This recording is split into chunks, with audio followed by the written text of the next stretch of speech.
The ancient Egyptians are famous for many things. We remember their towering pyramids.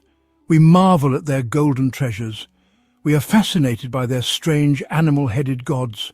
But perhaps more than anything else, we are captivated by their intricate and profound beliefs about life after death.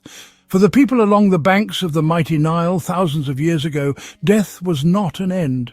It was a transition. A doorway to another existence, a journey to an eternal life they prepared for their whole lives. This belief was the very heart of their civilization, influencing everything they did. It shaped their society, starting with art, architecture, and religious practices.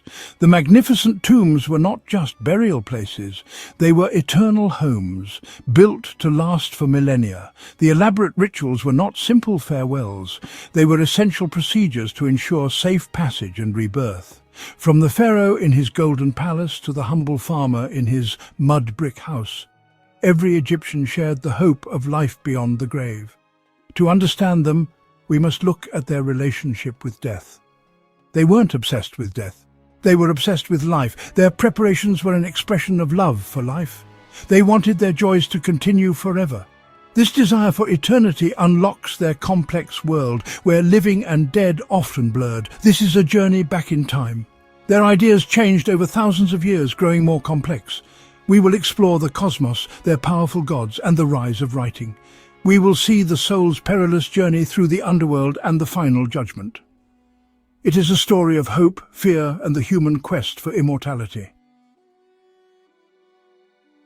In ancient Egypt, religion was not separate from daily life. It was woven into the very fabric of society, a constant presence that connected everyone. At the center of this religious web was the powerful concept of the afterlife. This was not a belief reserved for a select few priests or nobles. It was a universal truth that united all Egyptians, providing a shared purpose and a common understanding of their place in the universe. The gods they worshipped were deeply involved in this process. Osiris, king of the underworld, Anubis, guide of souls. Both played crucial roles in the journey of the dead. Their stories and powers gave shape and meaning to what happened after death. The Egyptians believed that a proper burial was absolutely essential. It was the first and most critical step in securing a place in the afterlife. Without the correct rituals and a protected tomb, the soul could be lost forever, condemned to a restless and unhappy existence. This is why they invested so much time, effort, and resources into their funeral practices. Elaborate tombs, careful preservation through mummification, wealth of objects buried with the dead, all part of a grand strategy to defeat death and equip the deceased for a new life. The development of writing was a revolutionary moment for these beliefs. It allowed ideas to be written down, standardized, and shared more widely than ever before. Local traditions, spoken myths, could now be recorded in powerful texts. Sacred writings inscribed on tomb walls, papyrus scrolls, and coffins acted as guidebooks for the dead. They contained spells, prayers, and maps to help the soul navigate the dangers of the underworld. Writing the texts was itself a magical act, giving them power in the spiritual realm. These afterlife texts became a cornerstone of funerary culture. They provided a detailed script for the soul's journey. Pyramid texts, earliest for royalty. Coffin texts, available to more people.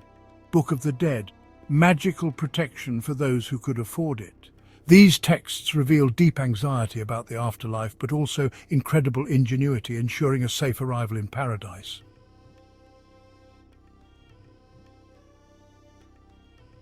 The journey to the afterlife, as imagined by the ancient Egyptians, was far from simple.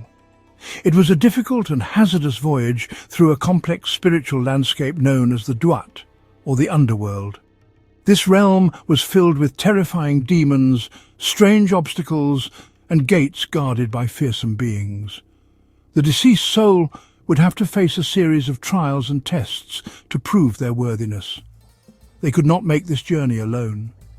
They relied on the knowledge contained within their funerary texts, which provided the secret names and magic spells needed to pacify the guardians and overcome the dangers that lay in wait for them at every turn. The climax of this perilous journey was the final judgment. This dramatic event took place in the Hall of Two Truths, presided over by the god Osiris. Here, the heart of the deceased, which the Egyptians believed was the seat of intelligence and memory, was weighed on a giant set of scales. It was weighed against the feather of Ma'at, the goddess of truth and justice. If the heart was heavy with sins, it would be devoured by a terrifying monster called Amit, and the soul would cease to exist forever. This was the ultimate fear for an Egyptian, not just death, but total annihilation. However, if the scales balanced, it meant the deceased had lived a righteous life. They would be declared true of voice and be granted entry into the afterlife. This was not a return to their old life on earth, it was something far better. A rebirth into a perfect eternal existence. The soul would be reunited with its preserved body, the mummy, and become a blessed spirit. They would live on in a paradise known as the Field of Reeds, or Seket Aru. This was an idealized version of Egypt, a land of endless harvests, beautiful waterways, and joyful reunions with loved ones who had gone before them. This promise of a glorious rebirth was the ultimate goal. It was the powerful motivation behind the pyramids, the mummification, and the complex rituals that defined so much of ancient Egyptian culture. Their entire system of belief was designed to transform the terrifying finality of death into a hopeful new beginning. It was a testament to their desire for justice, their belief in cosmic order, and their unwavering conviction that life, in its best and most perfect form, was meant to last for eternity. To secure their place in the eternal paradise, the ancient Egyptians developed elaborate funeral practices, each step designed to protect and guide the soul on its perilous journey. At the heart of these rituals stood the tomb, a sacred home for the deceased's body and a gateway to the afterlife. Early rulers were buried in simple underground chambers, but as beliefs evolved, so did their monuments. The majestic pyramids of the Old Kingdom rose from the desert sands, serving not only as tombs, but as engines of resurrection. Their shape, pointing skyward, symbolized a staircase to the heavens. Lavishly decorated walls, hidden passages, complex traps, all worked together to defend against grave robbers and spiritual threats alike. Inside these tombs, the Egyptians placed everything the soul might need: food, clothing, amulets, shabtis, tiny servant figurines. But perhaps the most vital tools were the afterlife texts. The earliest of these, the pyramid texts, inscribed on the walls of royal tombs over 4,000 years ago. These spells and prayers were reserved for the pharaohs, helping them navigate the dangers of the Duat and join the gods. As time passed, these sacred writings evolved. The coffin texts appeared, expanding access to powerful magic beyond royalty to nobles and high officials. Later still, the famous Book of the Dead emerged, a collection of spells written on papyrus scrolls, tucked beside the mummy in its sarcophagus. These texts provided step-by-step instructions, how to avoid pitfalls, recite the right words, and win the favor of gods and guardians. Each new generation added their own prayers and spells, reflecting changing hopes and fears. In this way, the afterlife text became a living tradition, one that shaped Egyptian culture for millennia. Tombs, rituals, sacred writings. Together they formed a protective shield, ensuring the journey to the Field of Reeds would not end in darkness, but in everlasting light.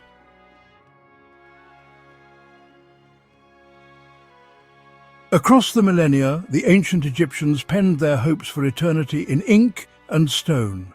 Their funerary texts, more than mere words, became lifelines for the soul's voyage beyond death. Among these, the Book of the Dead stands as the most renowned. Unfurled on delicate papyrus, its spells and illustrations served as a passport, guiding the deceased through the shadowy corridors of the Duat, the underworld. Each scroll was unique, tailored to the individual's journey, filled with prayers, passwords, magical instructions to outwit dangers and win the favor of Osiris, judge of the dead. But the Book of the Dead was just one chapter in Egypt's sacred literature. Deep within royal tombs, the walls blossomed with the books of the netherworld. These cosmic maps charted the sun god Ra's nightly journey through 12 perilous hours of darkness. Their cryptic illustrations and hymns were reserved for pharaohs, depicting monstrous guardians, fiery lakes, the rebirth of the sun, an allegory for the king's resurrection and triumph over chaos. High above, on the ceilings of tombs, another genre unfurled, the books of the sky. These texts, like the Book of Nut, traced the goddess arching overhead, swallowing the sun at dusk, birthing it anew at dawn. They offered a celestial perspective, promising that, like the sun, the soul too could rise again. Each tradition offered a different map, a unique vision of the afterlife's challenges and rewards. Together they reflected Egypt's evolving beliefs that immortality was not guaranteed, but earned through knowledge, righteousness and ritual. As we gaze upon the faded ink of papyrus scrolls, the vibrant frescoes of tomb walls, the star-studded ceilings of ancient burial chambers, we glimpse a civilization obsessed with guiding its dead, not into oblivion, but toward a luminous eternity. Their texts were more than guides. They were promises, etched in word and image, that the journey would not end in darkness, but in the everlasting light of the field of reeds. In the shadowed silence of Egyptian tombs, the quest for eternity took tangible form through the intricate art of mummification, an extraordinary ritual, both scientific and sacred. To the ancient Egyptians, the body was the vessel of the soul, and its preservation was vital for a successful journey into the afterlife. The process began soon after death. Specialist embalmers, often priests, washed the body and recited prayers to purify it. The most critical step followed. The removal of internal organs, liver, lungs, stomach, intestines were carefully extracted and placed within canopic jars. Canopic jar lids shaped as protective deities. These jars were more than containers. They symbolized guardianship over the vital essence of the deceased. The heart, thought to be the seat of emotion and intelligence, was usually left inside the body, destined to be weighed against the feather of Maat in the Hall of Judgment. The brain, considered less important, was removed and discarded. Next, the body was packed in natron, a natural salt, and left to dry for 40 days. Once desiccated, the embalmers wrapped the body in countless linen strips, inserting amulets between layers for protection. Each wrapping was accompanied by spells and incantations, invoking the god's favour and shielding the soul from harm. But mummification was only part of the journey. The tomb itself became a portal to the afterlife, filled with offerings, bread, beer, fruits, meats, jars of wine. Statues of servants called shabti were placed to work for the deceased in the next world. Jewelry, clothing, treasured possessions surrounded the body, reflecting a belief that the afterlife mirrored earthly existence, complete with joys and necessities. Priests played a crucial role, performing the opening of the mouth ceremony, ensuring they could breathe, speak and eat in the world beyond. These rituals and offerings were more than tradition, they were acts of devotion and hope. Every careful preparation echoed a profound faith that, with the right rites, the soul would awaken, thrive, and find peace in the lush fields of eternity. In this sacred process, the Egyptians sought not just to preserve the body, but to guarantee the soul's triumphant passage through the mysteries of death into the promise of everlasting life.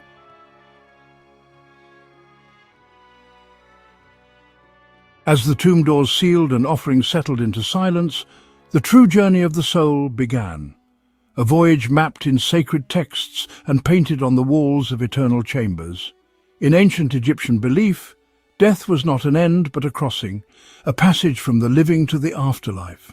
Guided by spells from the Book of the Dead, the soul, the Ba, set out on its perilous journey. First it crossed the celestial Nile, ferried by the divine boatman. The river marked the threshold between mortal life and the world beyond. On the far shore, the soul entered the Duat, the underworld. Darkness and danger reigned. The Duat was a labyrinth of gates and guardians, rivers of fire and fearsome beasts. Each obstacle was a test. Gatekeepers demanded secret knowledge or a protective spell. Funerary texts, inscribed and recited, were the soul's only guide. At the heart of the Duat awaited the Hall of Judgment, presided over Osiris. The soul's heart was placed upon a golden scale and weighed against the feather of Maat. Anubis watched with impartial eyes, while Thoth recorded the verdict. If the heart was pure, the soul passed to the field of reeds, a paradise like earthly life. There the soul, reunited with loved ones, toiled in abundance and basked in eternal peace. If the heart was heavy with sin, Amit devoured it, and the journey ended in oblivion. Through these stages, crossing trial judgment, the Egyptians imagined a spiritual odyssey. Each peril and each prayer reflected a hope. With devotion, wisdom, and the favour of the gods, the soul could transcend death and awaken in the afterlife. With every tomb painting and funerary text, the ancients immortalized this voyage, a testament to their quest for immortality and their belief that the soul's story had only just begun. In the shadowed halls of the afterlife, beneath star-strewn ceilings and eternal columns, the soul faced its most crucial trial, the judgment of the dead. Here, in the awe-inspiring Hall of Judgment, the fate of every soul was decided, an event watched over by the mightiest deities of the Egyptian pantheon. At the heart of the hall, Osiris, lord of the afterlife, sat upon his golden throne, shrouded in regal linen and crowned with the white and red of Upper Egypt and Lower Egypt. Before him, the scales of justice gleamed in the half-light, a symbol of perfect balance and truth. Anubis, the jackal-headed guardian of the dead, guided the trembling soul forward. With careful hands, Anubis placed the soul's heart, believed to be the seat of memory, conscience and emotion, on one side of the scale. On the other side rested the feather of Ma'at, the goddess of truth and cosmic order. The moment was sacred and still.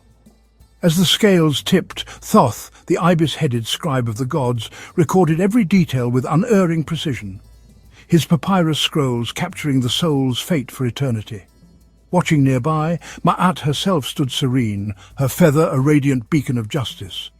But lurking at the foot of the scales was Amit, the fearsome devourer, her form part lion, hippopotamus and crocodile, the three most dangerous beasts of Egypt. Her jaws parted in anticipation, ready to consume any heart weighed down by sin, dooming the soul to oblivion. If the heart balanced with Ma'at's feather, if the soul had lived with honesty, compassion and respect for the gods, the path to the field of reeds opened. There eternal joy awaited. But if the heart was heavy with wrongdoing, Amit devoured it, and the soul was erased from existence, lost forever. This divine judgment was not only a test of deeds, but a measure of the soul's harmony with truth and order. For the ancient Egyptians, the weighing of the heart was both a warning and a hope, a reminder that every act in life echoed in eternity, and that the gods watched with wisdom and mercy. With each judgment, the Egyptians reaffirmed their most sacred belief, that to live justly was to be worthy of immortality, and that the ultimate reward, or punishment, awaited in the halls beyond death. Beyond the Hall of Judgment, where the fate of each soul was weighed with divine precision, lay another formidable trial, the Lake of Fire. In the ancient Egyptian imagination, this was no ordinary body of water. It was a churning, fiery expanse, its surface rippling with flames, annihilate, transform. For those souls whose hearts had not found perfect balance, the Lake of Fire was a place of dread and destruction. Here the unrighteous risked utter obliteration, their very essence consumed by the scorching waters, as punishment for a life lived in discord with Ma'at. This was the ultimate threat, the end of the soul's journey, the erasure of identity for all eternity. Yet the Lake of Fire was more than a pit of punishment. It was also a crucible of purification. Some souls, though burdened by imperfection, could endure the flames and emerge cleansed, their transgressions burned away by the fire's purifying touch.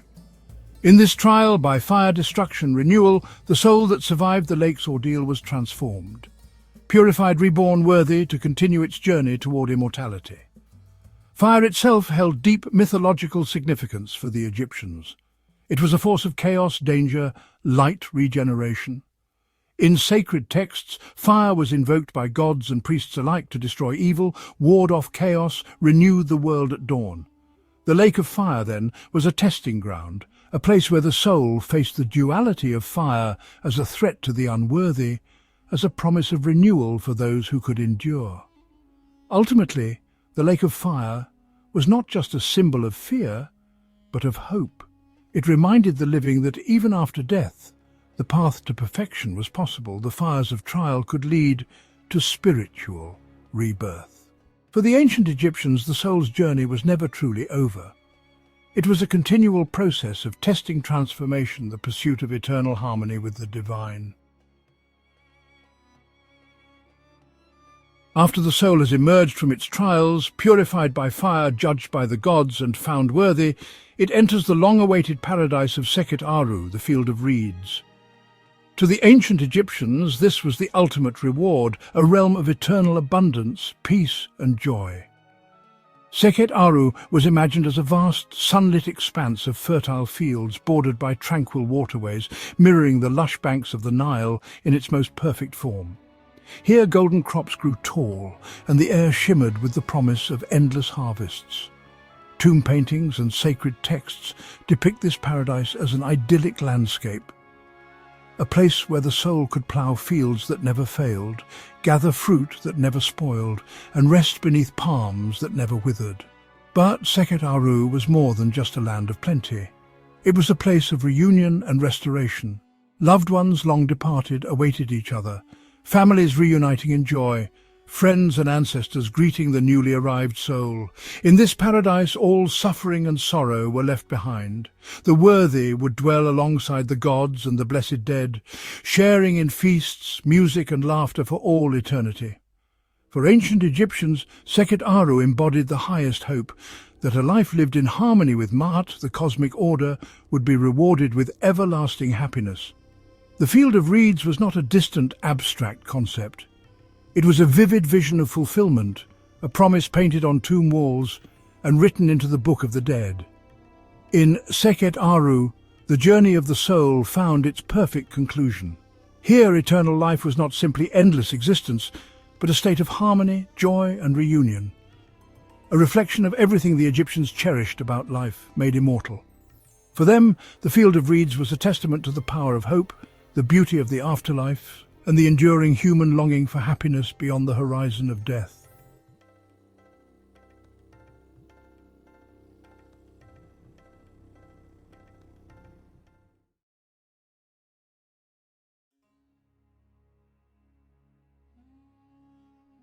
The ancient world is filled with mysteries, lost cities, vanished civilizations, secrets buried beneath the sands of time, but few mysteries capture the imagination like the undiscovered tomb of Cleopatra, the last pharaoh of Egypt. Her story is one of power, love and tragedy, a story that continues to fascinate us centuries later.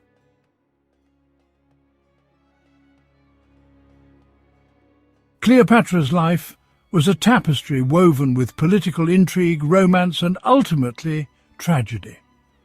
Her love affair with Roman general Mark Antony shook the foundations of the Roman Republic.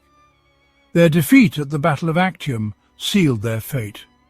Legend has it that Cleopatra chose a serpent's bite to end her own life, rather than face humiliation at the hands of Octavian.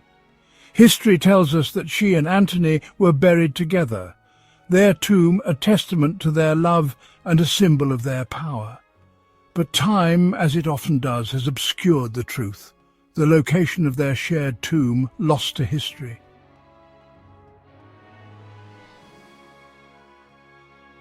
Historians and archaeologists believe that Cleopatra's tomb lies hidden somewhere beneath the bustling streets of modern Alexandria.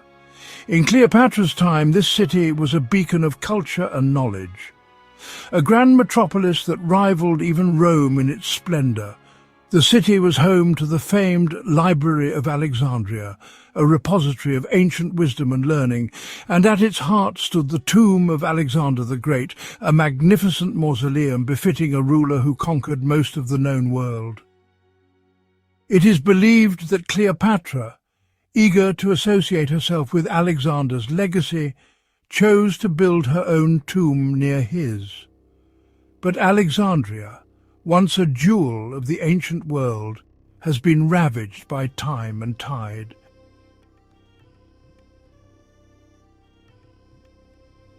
Earthquakes, rising sea levels, and the relentless march of urban development have all but erased Cleopatra's Alexandria from the face of the earth.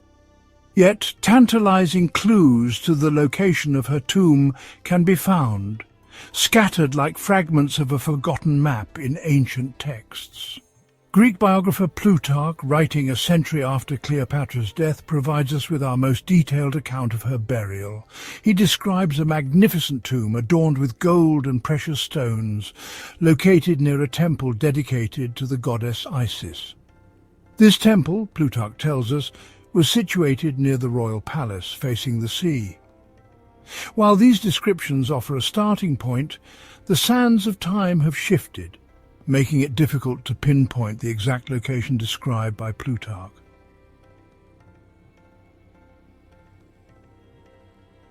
Archaeologists have uncovered numerous temples and palaces in Alexandria, but none that perfectly match the biographer Plutarch's description. The search is further complicated by the fact that part of the ancient coastline of Alexandria is now submerged beneath the Mediterranean Sea. It's likely that the temple of Isis, and perhaps even Cleopatra's tomb itself, now lie buried beneath the waves. Despite these challenges, the search for Cleopatra's tomb continues. In recent years, archaeologists have made promising discoveries in the waters off the coast of Alexandria. Sunken ruins, possibly belonging to the royal quarter, have been unearthed, offering a glimmer of hope that Cleopatra's final resting place may one day be found.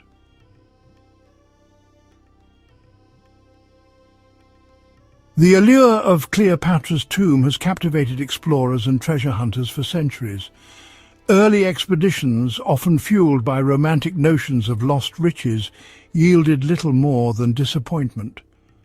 The shifting sands of the Egyptian desert seemed to guard their secrets jealously. One of the earliest documented searches was undertaken in the 19th century by Italian explorer Giovanni Battista Belzoni. Belzoni, known for his daring exploits and impressive discoveries, was convinced that he could locate Cleopatra's tomb. He scoured the ancient necropolis of Alexandria, excavating numerous tombs and uncovering countless artifacts. Yet Cleopatra's final resting place eluded him. Belzoni's failure, while disheartening, only served to intensify the mystery surrounding Cleopatra's tomb.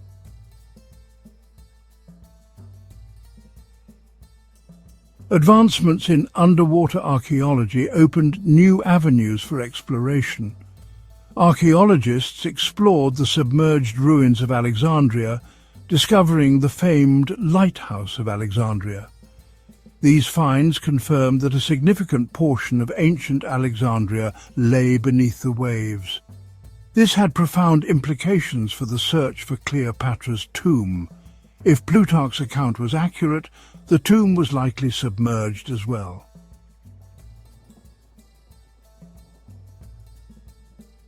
The temple complex of Taposiris Magna, located 30 miles west of Alexandria, has captured the attention of archaeologists. This site, dedicated to Isis, resembles the temple described by Plutarch.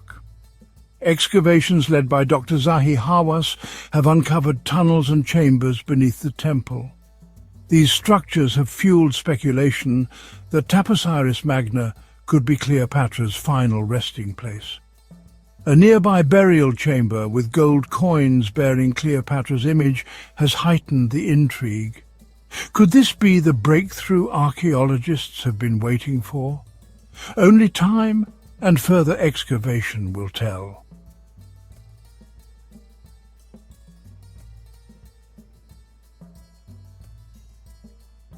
The discovery of Cleopatra's tomb would be a momentous event, sending ripples of excitement through the world of archaeology and capturing the imaginations of history enthusiasts worldwide.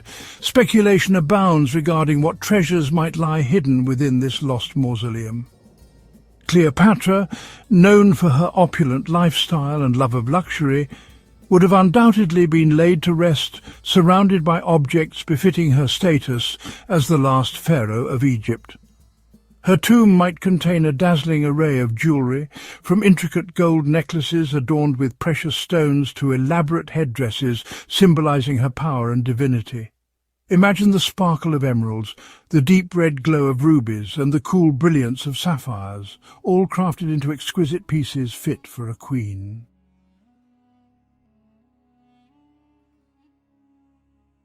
Cleopatra's tomb could reveal invaluable insights into ancient Egypt's burial rituals and religious beliefs. The layout, decorations and objects within would shed light on elaborate funerary practices. We might find canopic jars preserved according to ancient beliefs, or a funerary mask for her safe passage to the afterlife. The walls might be adorned with frescoes depicting Egyptian mythology, offering glimpses into Cleopatra's religious beliefs and connection to the gods.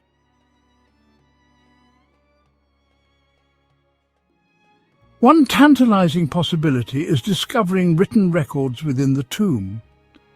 Cleopatra might have left scrolls detailing her reign, leadership, or her relationship with Mark Antony.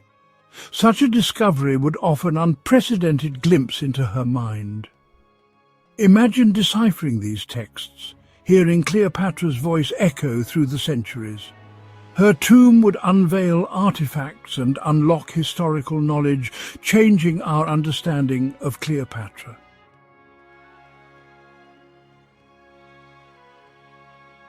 Cleopatra VII, Philopator, a name echoing beauty, power and tragedy.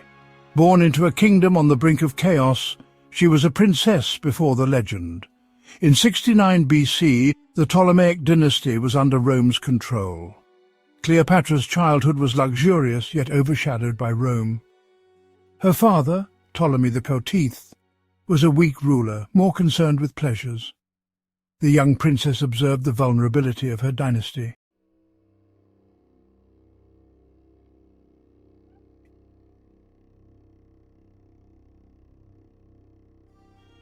Despite turmoil, Cleopatra received an exceptional education. The royal court in Alexandria attracted scholars, philosophers, and artists. Fluent in multiple languages, Cleopatra immersed herself in this intellectual haven. She spent countless hours in the Royal Library of Alexandria, studying various subjects. Engaging in debates, she conversed with learned men and women. This foundation shaped her into a shrewd strategist and captivating orator.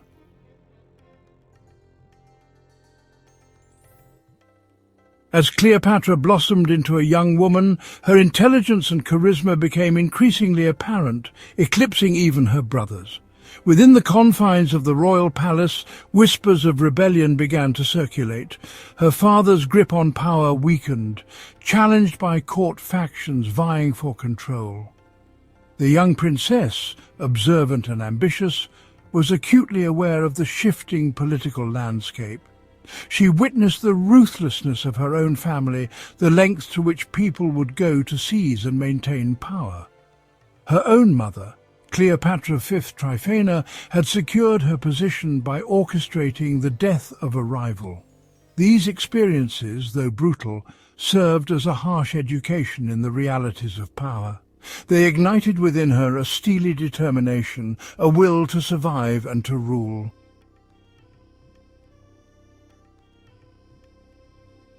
At 18, Cleopatra ascended Egypt's throne, her destiny intertwined with her crumbling kingdom. Her reign began as a fragile alliance with her brother Ptolemy XIII. Cleopatra, a woman of intellect and ambition, craved true power. She envisioned a resurgence of Egypt's former glory. Her intelligence and charisma were her weapons against Roman domination. Cleopatra balanced power, appeasing Rome while reclaiming Egypt's autonomy. Her early years on the throne were a display of political acumen.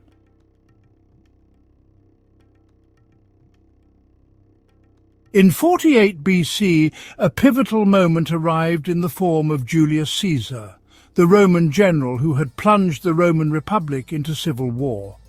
Cleopatra, recognizing an opportunity, allied herself with Caesar, using her legendary charm and strategic brilliance to secure his support.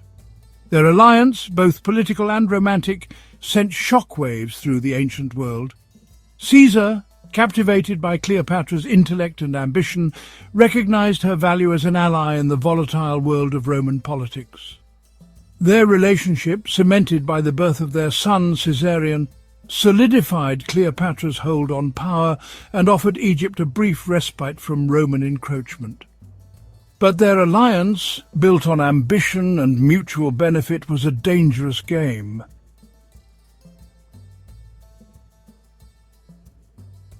Caesar's assassination in 44 BC marked a turning point in Cleopatra's fortunes. The Roman Republic, once again plunged into turmoil, presented both a threat and an opportunity.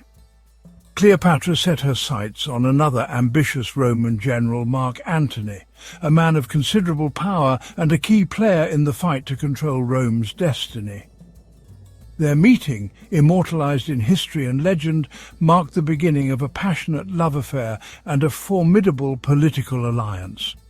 Together, they challenged the rising power of Octavian, Caesar's heir, their combined forces posing a significant threat to his ambition. Yet, their alliance, built on a foundation of passion and defiance, would ultimately prove to be their undoing.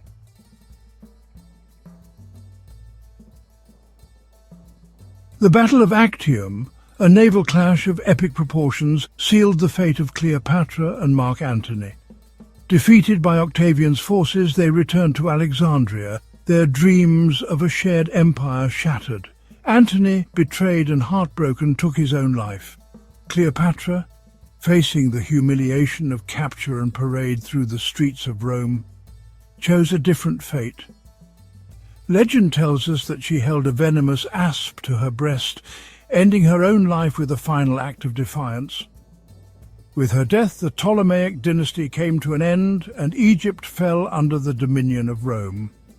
Her tomb, a symbol of her power and the enduring mystery surrounding her life, remains undiscovered, a testament to the enduring allure of this iconic queen.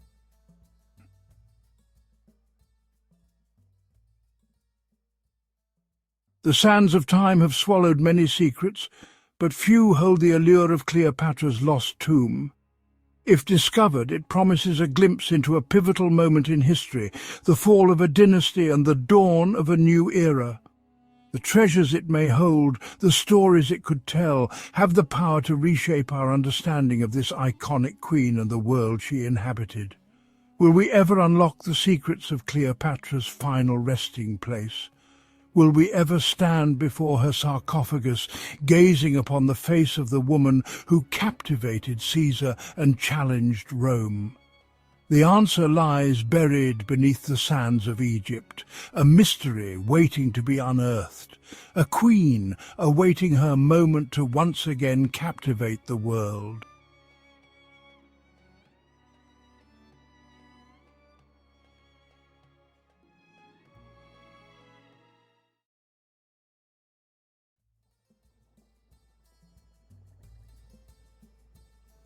The sands of time hold countless stories, whispers of civilizations long gone. Unravelling these mysteries is the pursuit of archaeology, a field forever changed by the work of Sir William Matthew Flinders Petrie. Born in 1853, Petrie's name has become synonymous with meticulous excavation and groundbreaking discoveries.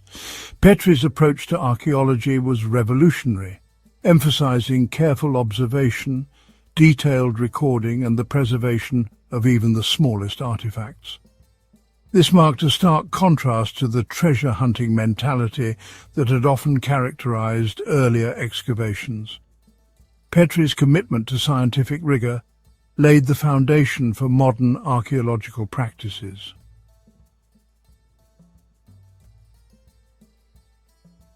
Born in Charlton, England, young William's fascination with the past began early.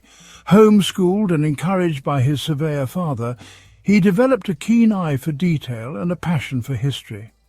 While other children played games, Petrie explored ancient British sites, sketching ruins and collecting artifacts. These formative experiences ignited a lifelong desire to understand the people and cultures of bygone eras. His early studies focused on surveying and engineering, skills that would prove invaluable in his archaeological pursuits. However, Petrie's true passion lay in uncovering the secrets of the past. In 1880, at the age of 27, Petrie embarked on his first expedition to the land of the Pharaohs, a journey that would forever alter the course of his life and the field of archaeology itself.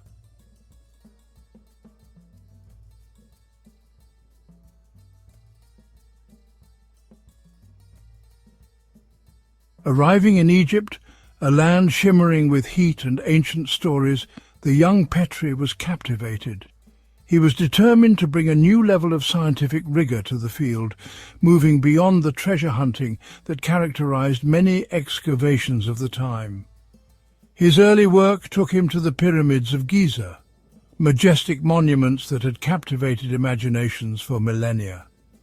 While others had been drawn to the grandeur of the pyramids themselves, Petrie focused on the surrounding areas, the workers' villages and cemeteries. He believed that understanding the lives of the people who built these incredible structures was just as important as understanding the pharaohs they entombed.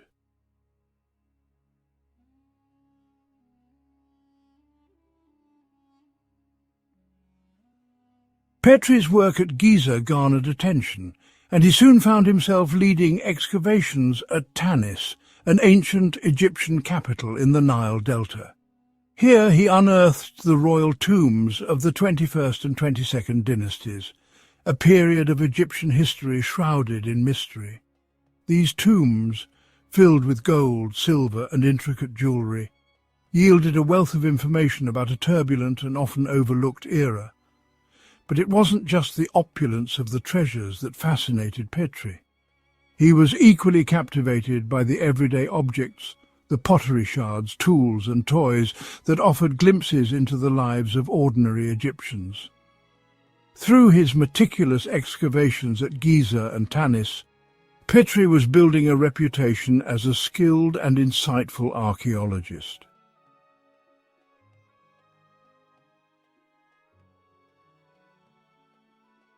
One of Petrie's most significant contributions to archaeology was his development of sequence dating, a groundbreaking method for establishing chronological order in archaeological contexts.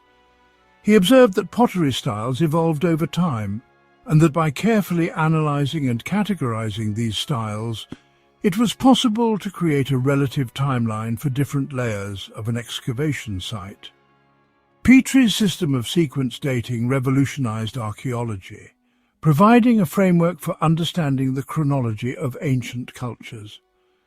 It allowed archaeologists to move beyond vague assumptions and establish a more accurate understanding of the relationships between different sites and artifacts.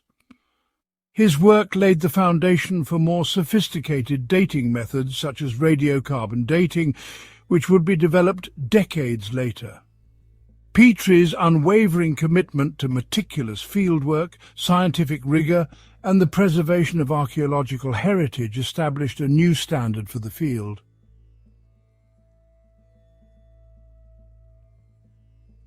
By the late 19th century, Petrie's reputation as a meticulous archaeologist had spread. He turned his attention to Tel el-Hesi, a mound in southern Palestine that held the ruins of an ancient city. Layers upon layers of human occupation promised a treasure trove of information, a window into millennia of history. The site was a complex puzzle, with remnants of various civilizations piled one atop another. But Petrie, with his characteristic systematic approach, embraced the challenge. By analysing the pottery fragments from different layers at Tel el-Hesi, Petrie was able to establish a relative chronological sequence for the site, a breakthrough that revolutionised archaeological dating.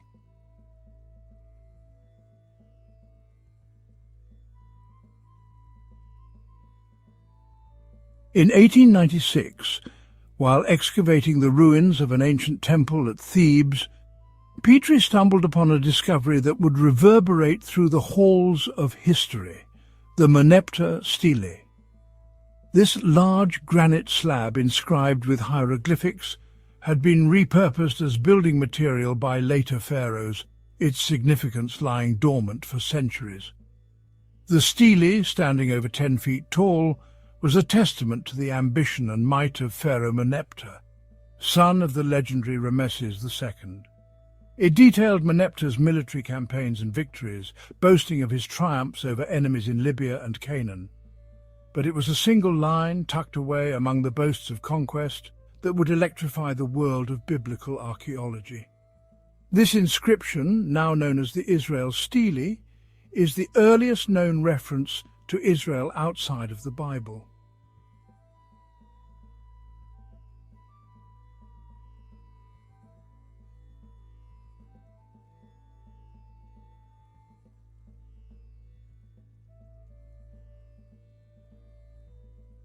The discovery of the Merneptah stele sent shockwaves through the world of biblical scholarship.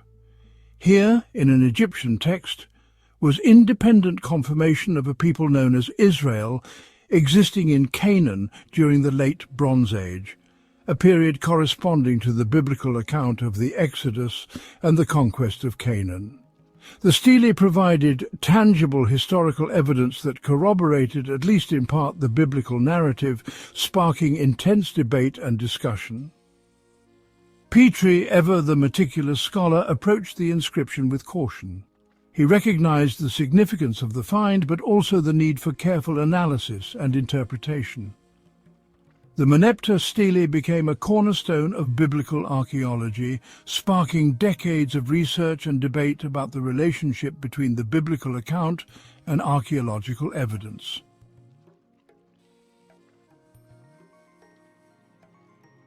The discovery of the Merneptah stele cemented Petrie's status as a giant in the field of archaeology. Yet his most enduring legacy lies not just in his individual discoveries, but in his revolutionary approach to the discipline itself. Petrie was among the first to recognize that archaeology was more than just treasure hunting. It was a scientific endeavor that demanded rigor, precision, and a deep respect for the past.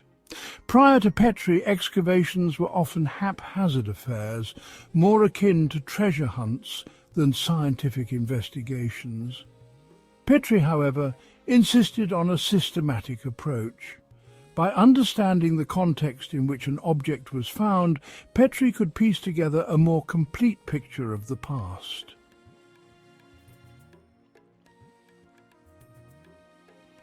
Petrie's commitment to meticulous excavation extended to his unwavering belief in the importance of artifact preservation.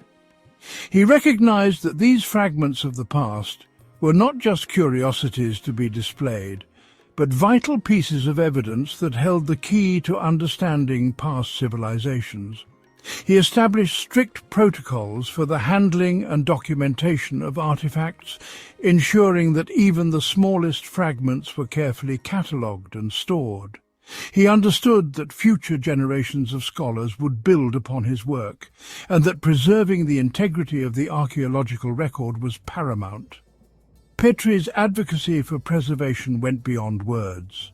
He established museums in Egypt and England to house the artifacts he unearthed, ensuring their protection and accessibility for future generations.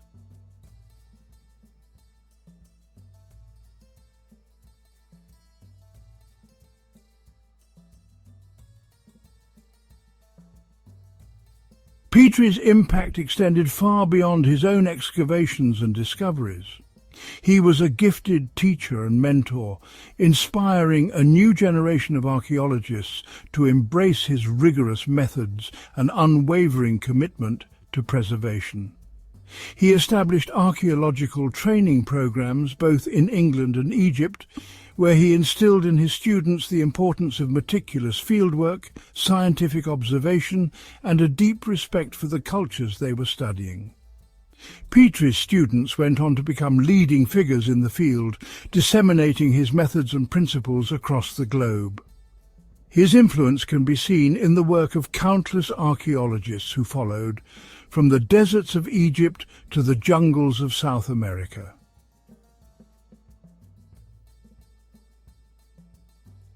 As Petrie's career progressed, he became increasingly concerned about the threats facing Egypt's archaeological treasures. He witnessed firsthand the damage being inflicted by uncontrolled tourism, looting and the encroachment of modern development. He recognized that if these irreplaceable pieces of the past were to be saved for future generations, urgent action was needed. Petrie became a vocal advocate for the preservation of Egypt's cultural heritage. He lobbied tirelessly for the creation of antiquities laws and the establishment of government agencies tasked with protecting archaeological sites. His efforts, while often met with resistance, helped to lay the groundwork for the modern field of cultural heritage management in Egypt.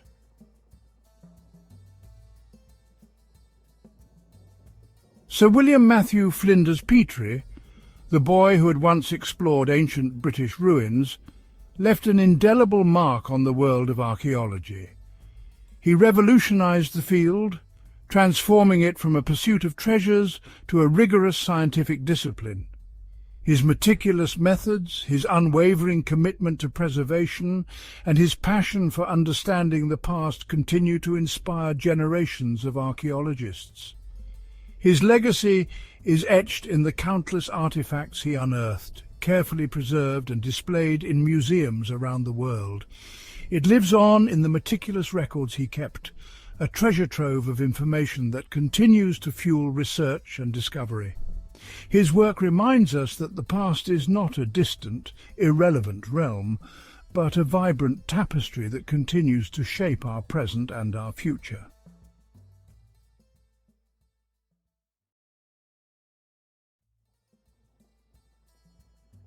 Giovanni Battista Belzoni was a man of extraordinary strength and even greater ambition. His life was a testament to the power of determination and the pursuit of one's passions. Born in Padua, Italy in 1778, he towered over most at 6 feet 7 inches tall. His imposing stature was matched only by his larger-than-life personality and unyielding drive. Belzoni's early life was a colourful tapestry of adventure and enterprise. From a young age he was fascinated by the world around him and sought to make his mark in it. He trained as a monk but felt drawn to a different path. The monastic life, with its quiet contemplation, could not contain his restless spirit. Europe in the late 18th century was in turmoil. The continent was a hotbed of political upheaval and social change, providing a backdrop for Belzoni's own transformations. Belzoni travelled widely, reinventing himself as a strong man in a travelling circus. His performances were not just about brute strength, they were a showcase of his ingenuity and showmanship. He captivated audiences with feats of strength and hydraulic inventions. His innovative spirit led him to create devices that amazed and entertained people across Europe. Yet his curious mind craved more. The life of a performer, though thrilling, was not enough to satisfy his intellectual hunger. Fate intervened when Belzoni found himself in Egypt in 1815. The allure of the ancient land, with its rich history and enigmatic monuments, was irresistible to him. The land of the pharaohs, with its ancient mysteries, called to him. It was a place where he could combine his physical prowess with his intellectual curiosity. Little did he know he was about to embark on a journey that would change his life and the course of archaeology forever. His adventures in Egypt would lead to discoveries that would astonish the world. Belzoni's name would soon be synonymous with some of the most remarkable discoveries in Egyptian history. His legacy as a pioneering explorer and archaeologist would endure for generations to come. Egypt in the early 19th century was a land of opportunity for those with a thirst for discovery. Napoleon's expedition had rekindled Europe's fascination with ancient Egypt. The race was on to uncover its treasures. Belzoni, with his towering physique and unwavering determination, was perfectly suited for the task. He quickly became involved in the competitive world of antiquities hunting. He secured patronage from the British consul, Henry Salt, who recognised his potential. His first major assignment was to acquire a colossal bust of Rameses II. This 7-ton relic, known as Young Memnon, lay abandoned near the Ramesseum at Thebes. Transporting this behemoth seemed an impossible feat. Yet Belzoni, with his engineering skills and sheer willpower, was undeterred. Moving the 7-ton bust of Rameses II was a logistical nightmare, a challenge that tested the limits of early 19th century engineering and human endurance. The scorching desert heat, the lack of proper roads, and the sheer size of the statue presented formidable obstacles. The harsh environment was unforgiving, with temperatures soaring and the terrain offering no mercy. But Belzoni, with his characteristic ingenuity, devised a plan. His background as a circus strongman and engineer gave him unique insights into overcoming such monumental challenges. He assembled a team of hundreds of Egyptian labourers, each playing a crucial role in this Herculean task. They used palm tree trunks as rollers and levers to inch the massive bust forward. This method, though primitive, was effective in distributing the weight and making the statue movable. The operation took months of back-breaking work under the relentless Egyptian sun. The labourers toiled day and night, driven by the vision of completing this extraordinary task. Finally, against all odds, Belzoni succeeded in transporting the colossal bust to the Nile. This was a moment of triumph, a testament to human perseverance and ingenuity. From there it journeyed by boat to Alexandria and eventually to its final destination, the British Museum in London. The journey by water was no less challenging, requiring careful navigation and handling. This remarkable feat of engineering and determination cemented Belzoni's reputation as a legend in the field of archaeology. His success not only brought the bust to a global audience, but also highlighted the incredible achievements of ancient and modern engineering.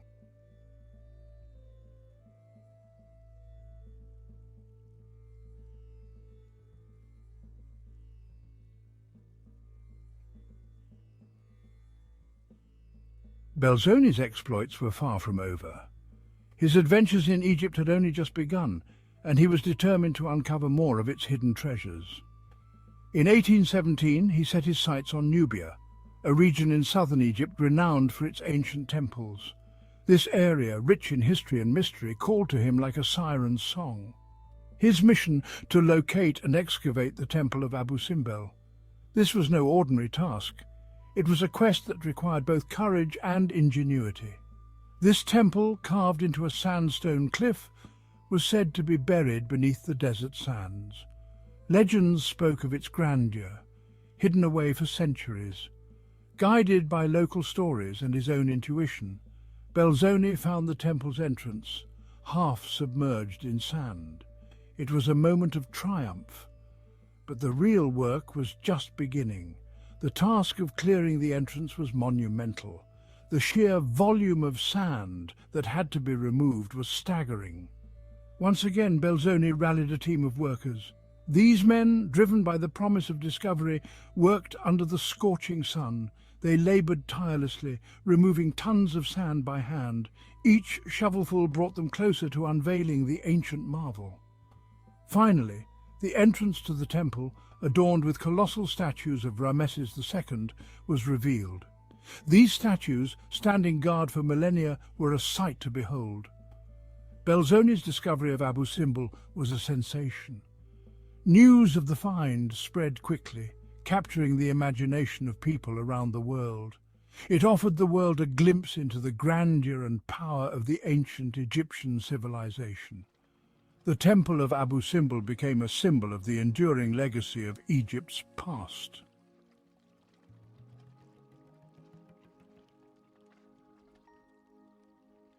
Belzoni's most celebrated discovery, however, awaited him in the Valley of the Kings. In 1817, he stumbled upon a hidden tomb. It belonged to Seti I, father of Rameses II. The tomb, untouched for millennia, was a treasure trove of ancient art and history. Its walls were adorned with vibrant paintings depicting scenes from Egyptian mythology. The colours were as fresh as the day they were painted. Belzoni meticulously documented his findings. He created detailed drawings and took plaster casts of the tomb's decorations. He understood the importance of preserving this fragile record of the past. His work in the tomb of Seti I set a new standard for archaeological documentation. Belzoni's thirst for knowledge led him to explore the most iconic monuments of Egypt, the pyramids of Giza. In 1818, he turned his attention to the Pyramid of Khafra. This pyramid, the second largest at Giza, had never been successfully explored. Undeterred by the dangers and difficulties, Belzoni discovered a hidden passage. He bravely entered the pyramid's depths. After weeks of painstaking effort, he reached the burial chamber. The chamber, however, was empty. It had been looted in antiquity. Despite the disappointment, Belzoni's achievement was remarkable. He was the first person in centuries to penetrate the secrets of Khafra's pyramid. Belzoni's adventures were not confined to Egypt. He explored the ancient city of Thebes, searching for the lost oasis of Siwa. He ventured into the heart of the Sahara Desert. He braved treacherous journeys and faced countless dangers, all in the name of exploration and discovery. His travels took him beyond Egypt to the Red Sea and even across the Atlantic to the Americas. Belzoni's life was a testament to the power of human curiosity and the allure of the unknown. His explorations, documented in his journals and drawings, provided invaluable insights into the geography, history and cultures of the regions he visited. Belzoni's work extended far beyond the realm of archaeology. He was a true pioneer, pushing the boundaries of human knowledge and experience. Tragically, Belzoni's adventurous life was cut short. He died in 1823 at the age of 45 from dysentery while on an expedition in West Africa. Despite his untimely death, Giovanni Belzoni left an indelible mark on the world. His discoveries in Egypt captivated the public imagination. He brought to light some of the most iconic treasures of ancient Egypt. His meticulous documentation of his findings set a new standard for archaeological practice. Belzoni's legacy extends beyond his individual discoveries. He helped to ignite a passion for Egyptology that continues to this day. His story serves as a reminder of the power of human curiosity and the importance of preserving our shared cultural heritage. Giovanni Belzoni lived in a time of great change and discovery. The world was opening up. Explorers like Belzoni were at the forefront, pushing the boundaries of human knowledge. His life and work offer us a fascinating glimpse into the past. They remind us of the importance of exploration, the thrill of discovery, and the enduring power of human curiosity. Belzoni's story is a testament to the enduring allure of ancient Egypt. It is a land of mystery and wonder. It continues to captivate and inspire us centuries after Belzoni first set foot on its shores. His legacy lives on, not just in the museums that house his discoveries, but in the hearts and minds of all who are drawn to the mysteries of the past. The Ptolemaic kingdom, a vibrant thread in ancient history, shimmered with Greek intellect and Egyptian tradition. For 3 centuries, it stood as a beacon of power in the Mediterranean. It began with Alexander the Great, whose conquests forged new destinies. His arrival in Egypt in 332 BC was seen as liberation, and he was crowned pharaoh. This planted the seeds of a new kingdom. After Alexander's death, his empire fell into chaos. Ptolemy, a trusted commander, secured Egypt, establishing a dynasty that would last nearly 300 years. The Ptolemaic kingdom was born. Ptolemy the Soter established his capital in Alexandria, declaring himself pharaoh. His reign began a remarkable chapter where Greek rulers navigated an ancient land, shaping a unique Greco-Egyptian identity.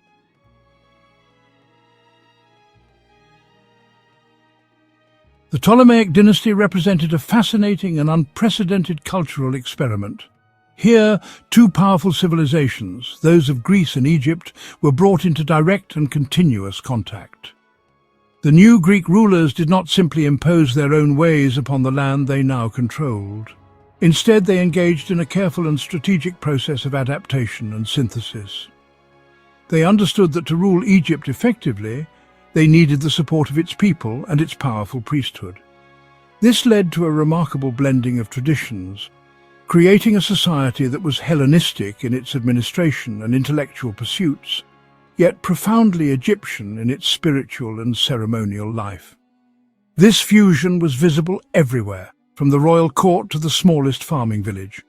The Ptolemaic pharaohs, including the famous Cleopatra VII, presented themselves in a dual manner. To their Greek-speaking administrators and soldiers, they were Hellenistic monarchs, patrons of art and science. Yet on the walls of the grand temples they constructed, they were depicted in the traditional style of the pharaohs, making offerings to ancient Egyptian gods like Horus, Isis, and Osiris. This duality was the cornerstone of their political strategy, allowing them to maintain authority over a diverse population and project an image of continuity with Egypt's glorious past. Alexandria, the kingdom's magnificent capital, became the ultimate symbol of this new world. It was a cosmopolitan metropolis, home to Greeks, Egyptians, Jews, and people from across the Mediterranean. Its legendary Great Library and Museum turned the city into the intellectual epicenter of the ancient world. Scholars, scientists, philosophers, and poets flocked to its institutions, making groundbreaking discoveries in mathematics, astronomy, and medicine. The city itself was a masterpiece of Greek urban planning, with wide streets and grand public buildings, yet its heart beat to the rhythm of the Nile, its wealth drawn from the ancient agricultural bounty of the Egyptian countryside. The story of the Ptolemaic kingdom is therefore not just a tale of kings and conquests, but a deeper exploration of cultural interaction. It is the story of how a foreign dynasty successfully integrated into one of the world's oldest civilizations, creating something entirely new in the process. We will journey through its rise to immense power, witness the flourishing of its unique culture, and explore the internal conflicts and external pressures that ultimately led to its dramatic downfall. This is the chronicle of the last pharaohs of Egypt, a dynasty of Greek origin that wrote the final, brilliant chapter of a 3,000-year-old saga before yielding to the rising power of Rome.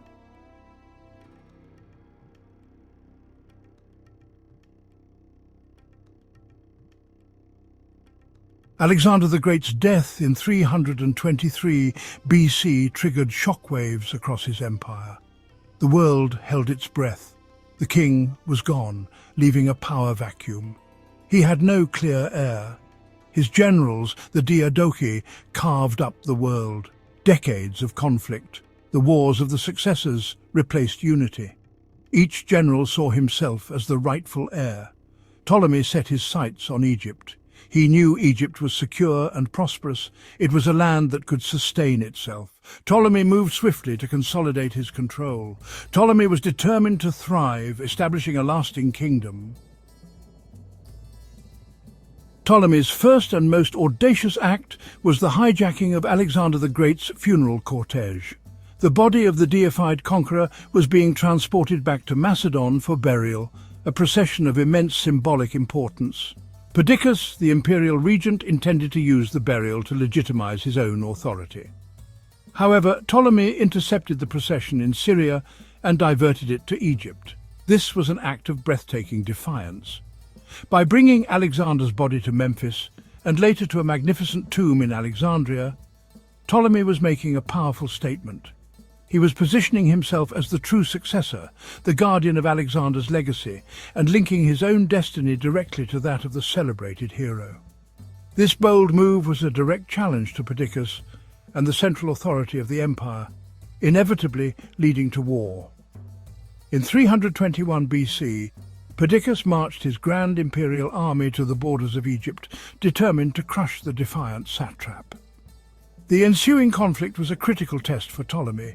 He faced a numerically superior force led by the empire's most powerful man. Yet Ptolemy's strategic genius and the natural defences of the Nile proved decisive. He successfully repelled Perdiccas' attempts to cross the river, inflicting heavy casualties on the invading army. The failure was a humiliation for Perdiccas, whose own troops, demoralized and resentful, assassinated him in his tent. The defeat and death of Perdiccas dramatically altered the political landscape. Ptolemy's victory not only secured his hold on Egypt, but also elevated his status among the other Diadochi. He was no longer just a clever opportunist, he was a proven military commander who had successfully defended his realm against the full might of the empire. He prudently declined the offer to become the new regent, preferring to consolidate his power base in Egypt rather than get entangled in the chaotic politics of the wider empire. This decision showcased his remarkable foresight, a quality that would serve him well in the turbulent decades that followed. Over the next 20 years, Ptolemy continued to navigate the treacherous waters of the successor wars. He engaged in conflicts across the eastern Mediterranean, fighting to secure buffer zones for Egypt in Cyrene, Cyprus, and the Levant. He fought against the formidable Antigonus the One-Eyed, who sought to reunite Alexander's empire under his own rule. Though he suffered occasional setbacks, Ptolemy's primary focus never wavered from his Egyptian stronghold. Each campaign was carefully calculated to protect his core territory and enhance its wealth and security. He was patiently laying the groundwork for a kingdom that would endure for generations to come. By 305 BC, Alexander's unified empire was dead. The most powerful Diadochi, including Ptolemy, declared themselves kings.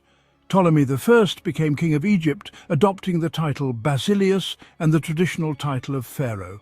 His reign marked the beginning of the Ptolemaic dynasty. Ptolemy defended Rhodes against Demetrius, earning the title Soter, meaning saviour. Ptolemy's rule was characterized by effective administration and a highly centralized bureaucracy.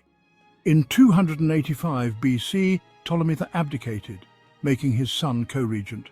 He left behind a stable and powerful kingdom. Ptolemy transformed Alexandria into the glittering capital of his kingdom. He founded the Great Library and the Museum, intellectual hubs of the Mediterranean world. The library aimed to collect all the world's knowledge, attracting scholars, scientists, and philosophers. Ptolemy understood that power was about cultural prestige, positioning his kingdom at the forefront of Hellenistic civilization.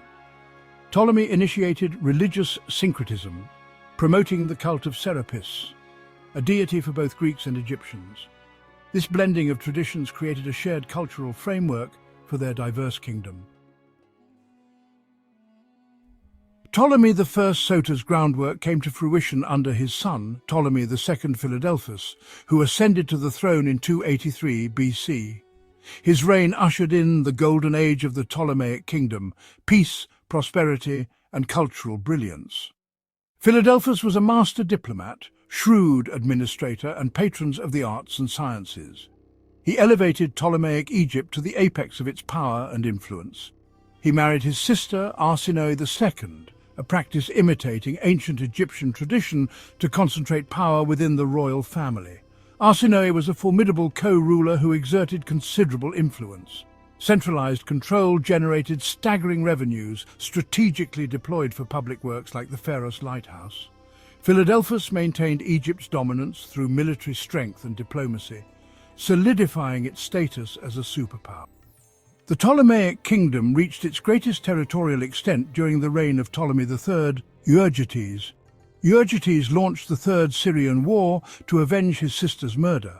Ptolemy III led his army deep into enemy territory, reaching as far as Babylon. At its zenith, the Ptolemaic sphere of influence was immense, controlling Egypt, Libya, Cyprus, numerous Aegean islands and coastal regions in Turkey, Syria and Lebanon. This maritime empire was sustained by the most powerful navy in the Mediterranean. This political and military dominance was built upon an unparalleled economic foundation, with the agricultural wealth of the Nile Valley at its core. The Ptolemies managed grain production on an industrial scale.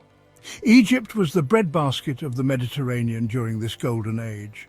Beyond agriculture, the Ptolemies fostered a vibrant and diverse economy, controlling trade routes for African elephants and luxury goods. Royal monopolies were established over key industries, ensuring that economic activity flowed into the state's coffers. This combination created a level of wealth that was the envy of the ancient world. The Ptolemaic rulers, particularly Philadelphus and Euergetes, were patrons of knowledge, earning them the title of scholar kings. Their most brilliant achievement was the continued expansion of the Great Library and Museum of Alexandria. These institutions were the heart of the Hellenistic intellectual world. The Ptolemies invested vast sums, viewing cultural supremacy as important as military might. They recruited brilliant minds, offering stipends and an environment for research. The library's collection grew to an astonishing size, with the mission to acquire a copy of every significant book ever written. Discoveries from the museum laid foundations for modern science. This flourishing was a direct consequence of the Ptolemies' vision. The Ptolemaic kings understood that by controlling knowledge they enhanced their power. Alexandria was the intellectual capital of the world. During its ascendant period, Alexandria became the quintessential Hellenistic city, a vibrant and cosmopolitan metropolis that was, quite frankly, a world unto itself. Its population swelled with people from every corner of the known world: Greeks who came as soldiers and administrators, Egyptians who flocked to the city for work, a large and influential Jewish community, and traders from Phoenicia, Syria, and beyond. This cultural melting pot created a dynamic and innovative urban environment. Greek was the language of government and high culture, but walking through the city's markets and alleyways, one would have heard a dozen different languages spoken. This diversity fueled an explosion of creativity in art, literature, and philosophy. The city's physical appearance was breathtaking, a testament to the wealth and ambition of its rulers. The Grand Canopic Way, the city's main thoroughfare, was lined with magnificent colonnades, temples, and gymnasia. At one end of the harbour stood the colossal Pharos lighthouse, its beacon visible for miles out at sea, a symbol of the city's welcome to the world.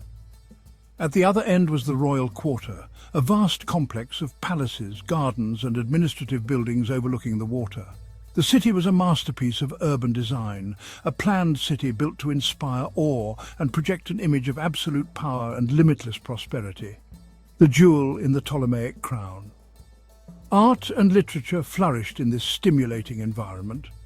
Alexandrian poetry, exemplified by figures like Callimachus and Theocritus, developed a new style. It was often learned, witty, and focused on individual emotion and everyday life, a departure from the grand epic traditions of classical Greece. Sculpture and other visual arts also developed a distinct style, blending the idealism of Greek art with a greater degree of realism and, in some cases, incorporating Egyptian motifs. This artistic output was not just for the elite.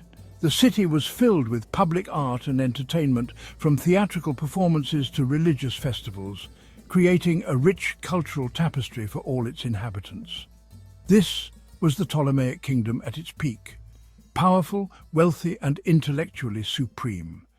From the military victories of Ptolemy III to the scholarly pursuits in the Great Library, the kingdom projected an aura of confidence and success. Alexandria stood as the ultimate symbol of this achievement, a city that was both the administrative center of a mighty empire and the cultural capital of the Hellenistic age. It was truly a golden era where the fusion of Greek ingenuity and Egyptian resources created one of the most brilliant civilizations of antiquity. Ptolemaic Egypt had a complex social structure defined by ethnicity and language. The king and Greek nobles were at the top, followed by officials and landowners. Below them were Greek settlers, soldiers, merchants and scholars. The majority were native Egyptians, farmers, labourers and artisans at the bottom. A divided legal system favoured Greeks, causing tension and revolts. Over time, a mixed population emerged through intermarriage and cultural exchange, blurring social lines. Identities transformed in Ptolemaic Egypt's unique cultural environment. Religion in Ptolemaic Egypt saw the fusion of the ancient Egyptian pantheon with Greek deities. The Ptolemaic rulers embraced Egyptian religion, supporting temples and presenting themselves as pharaohs. The god Serapis, combining Osiris, Apis, Bull, Zeus, Hades and Asclepius, was created to appeal to both Greeks and Egyptians. His main cult centre was the Serapeum in Alexandria. Traditional Egyptian gods like Isis flourished, her worship spreading far beyond Egypt. The Ptolemies restored and expanded temples. Egyptians identified their gods with Greek counterparts, creating a shared religious vocabulary. This religious pluralism defined the era, creating a uniquely Greco-Egyptian spiritual world.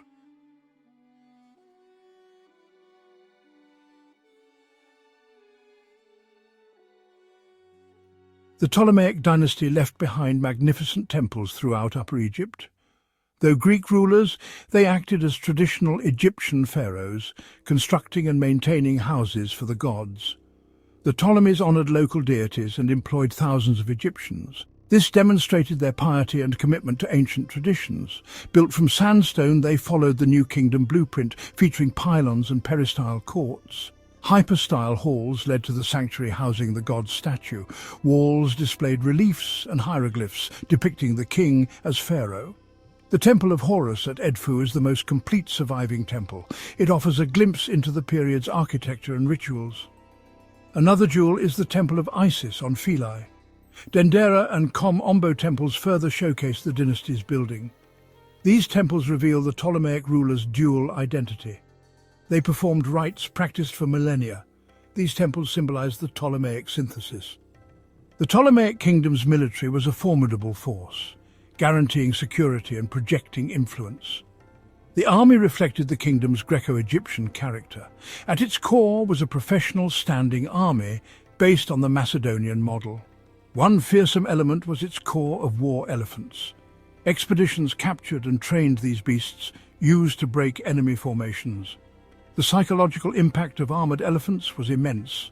The army relied on foreign mercenaries and a Greek ruling class. Before the Battle of Raphia, Ptolemy IV recruited native Egyptians. This empowered the Egyptian population, contributing to nationalist sentiment and revolts. The Ptolemaic kingdom's dominance was due to its powerful and technologically advanced navy. Egypt, with its long Mediterranean coastline, was a natural maritime power. Their fleet was the largest and most sophisticated in the Mediterranean, allowing them to control the sea lanes. The Ptolemaic fleet was based in well-equipped harbours, with Alexandria as the main naval base.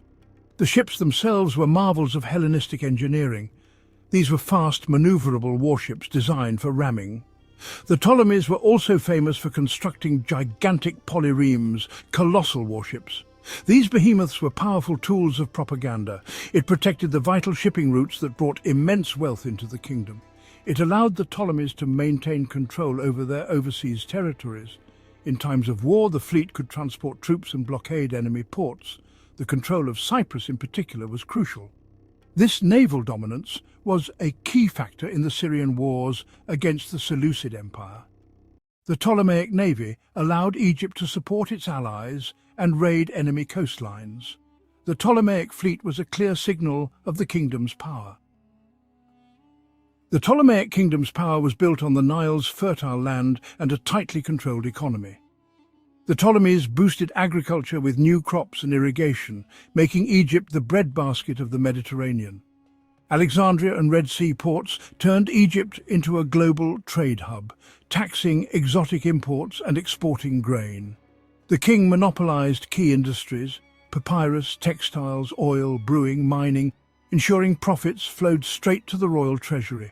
Greek-speaking bureaucrats managed every detail, but this efficiency came at a cost: heavy taxes and labor demands on ordinary Egyptians.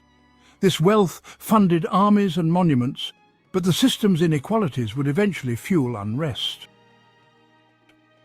Under Ptolemy IV, weak leadership and corruption eroded the kingdom's stability. In a desperate move, native Egyptians were armed for the Battle of Raphia, winning the war but awakening their sense of power. Soon after, Upper Egypt erupted in rebellion, breaking away under native pharaohs for nearly 2 decades. The Ptolemies fought to regain control, draining resources and shattering unity. Even after the revolt ended, unrest and banditry plagued the countryside. The government, weakened and divided, struggled to maintain order. The once stable kingdom was now fractured, its foundations crumbling. As Egypt faltered, Rome's power surged across the Mediterranean. Seeking protection, Ptolemy V made Egypt a Roman client state, its independence now a mere illusion. Roman intervention repeatedly saved the dynasty, but at the cost of sovereignty. The infamous Day of Eleusis showed Rome's dominance. A Roman envoy forced a Seleucid king to withdraw from Egypt with a simple ultimatum. Ptolemaic rulers became pawns, their fate decided in the Roman Senate. Internal dynastic feuds played out for Roman amusement and advantage. As Rome descended into civil war, Egypt became a prize for ambitious generals like Caesar and Antony. The kingdom was no longer a player, but the board on which Rome's final struggles unfolded. Cleopatra VII, the last Ptolemy, was brilliant, ambitious, and determined to restore Egypt's glory. She allied with Julius Caesar, securing her throne and bearing him a son, Caesarion. After Caesar's death, she partnered with Mark Antony, ruling the East and dreaming of a new empire. Their alliance provoked Rome. Octavian declared war, painting Cleopatra as a dangerous foreign queen. At Actium, Antony and Cleopatra's forces were crushed. Facing defeat, they took their own lives as Octavian's legions closed in. With their deaths, the Ptolemaic dynasty ended and Egypt became a Roman province. The Ptolemies' rule ended, but their legacy endured. Their temples, Edfu Dendera Philae, preserved Egyptian art and religion. The Library of Alexandria made Egypt the intellectual heart of the ancient world, shaping science and philosophy for centuries. Greek and Egyptian cultures fused, influencing art and spreading the cult of Isis across the Roman Empire. Their administrative system, centralized, efficient and exploitative, became the model for Roman rule. Egypt remained the empire's breadbasket, its wealth and knowledge outliving the dynasty. The Ptolemies left a mark on history, carved in stone and memory. The Ptolemaic dynasty had strange traditions, most notably royal sibling marriage. Beginning with Ptolemy II and his sister Arsinoe II, many Ptolemaic kings married their sisters, imitating the divine marriages in Egyptian mythology. This reinforced the dynasty's status and kept power within the family. Another peculiar aspect was the repetitive use of names like Ptolemy, Cleopatra, or Berenice.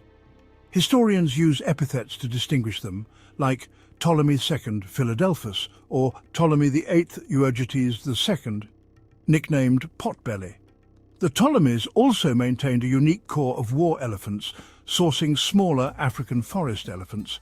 These elephants became a symbol of Ptolemaic power. With Cleopatra's death in 30 BC, Egypt was annexed by Octavian, soon to be Emperor Augustus. The transformation was immediate. Egypt became the Roman emperor's personal property. Its wealth flowed directly into his treasury. Egypt was the empire's breadbasket, its resources under absolute control. Culturally, the Roman era saw a continuation of the Greco-Egyptian synthesis. Mummy portraits flourished, combining Egyptian mummification with Greco-Roman portraiture. Roman emperors were depicted as pharaohs in temples. Egypt's primary role became economic, to produce grain to feed Rome. The land of the pharaohs was now a cog in the machine of Roman power. Our journey through the history of the Ptolemaic kingdom has taken us from its founder, Ptolemy I Soter, to its last queen, Cleopatra VII. For 3 centuries, this Macedonian Greek dynasty ruled over Egypt, presiding over a period of immense wealth and cultural fusion. They built a kingdom that was both a formidable military power and a beacon of Hellenistic civilization.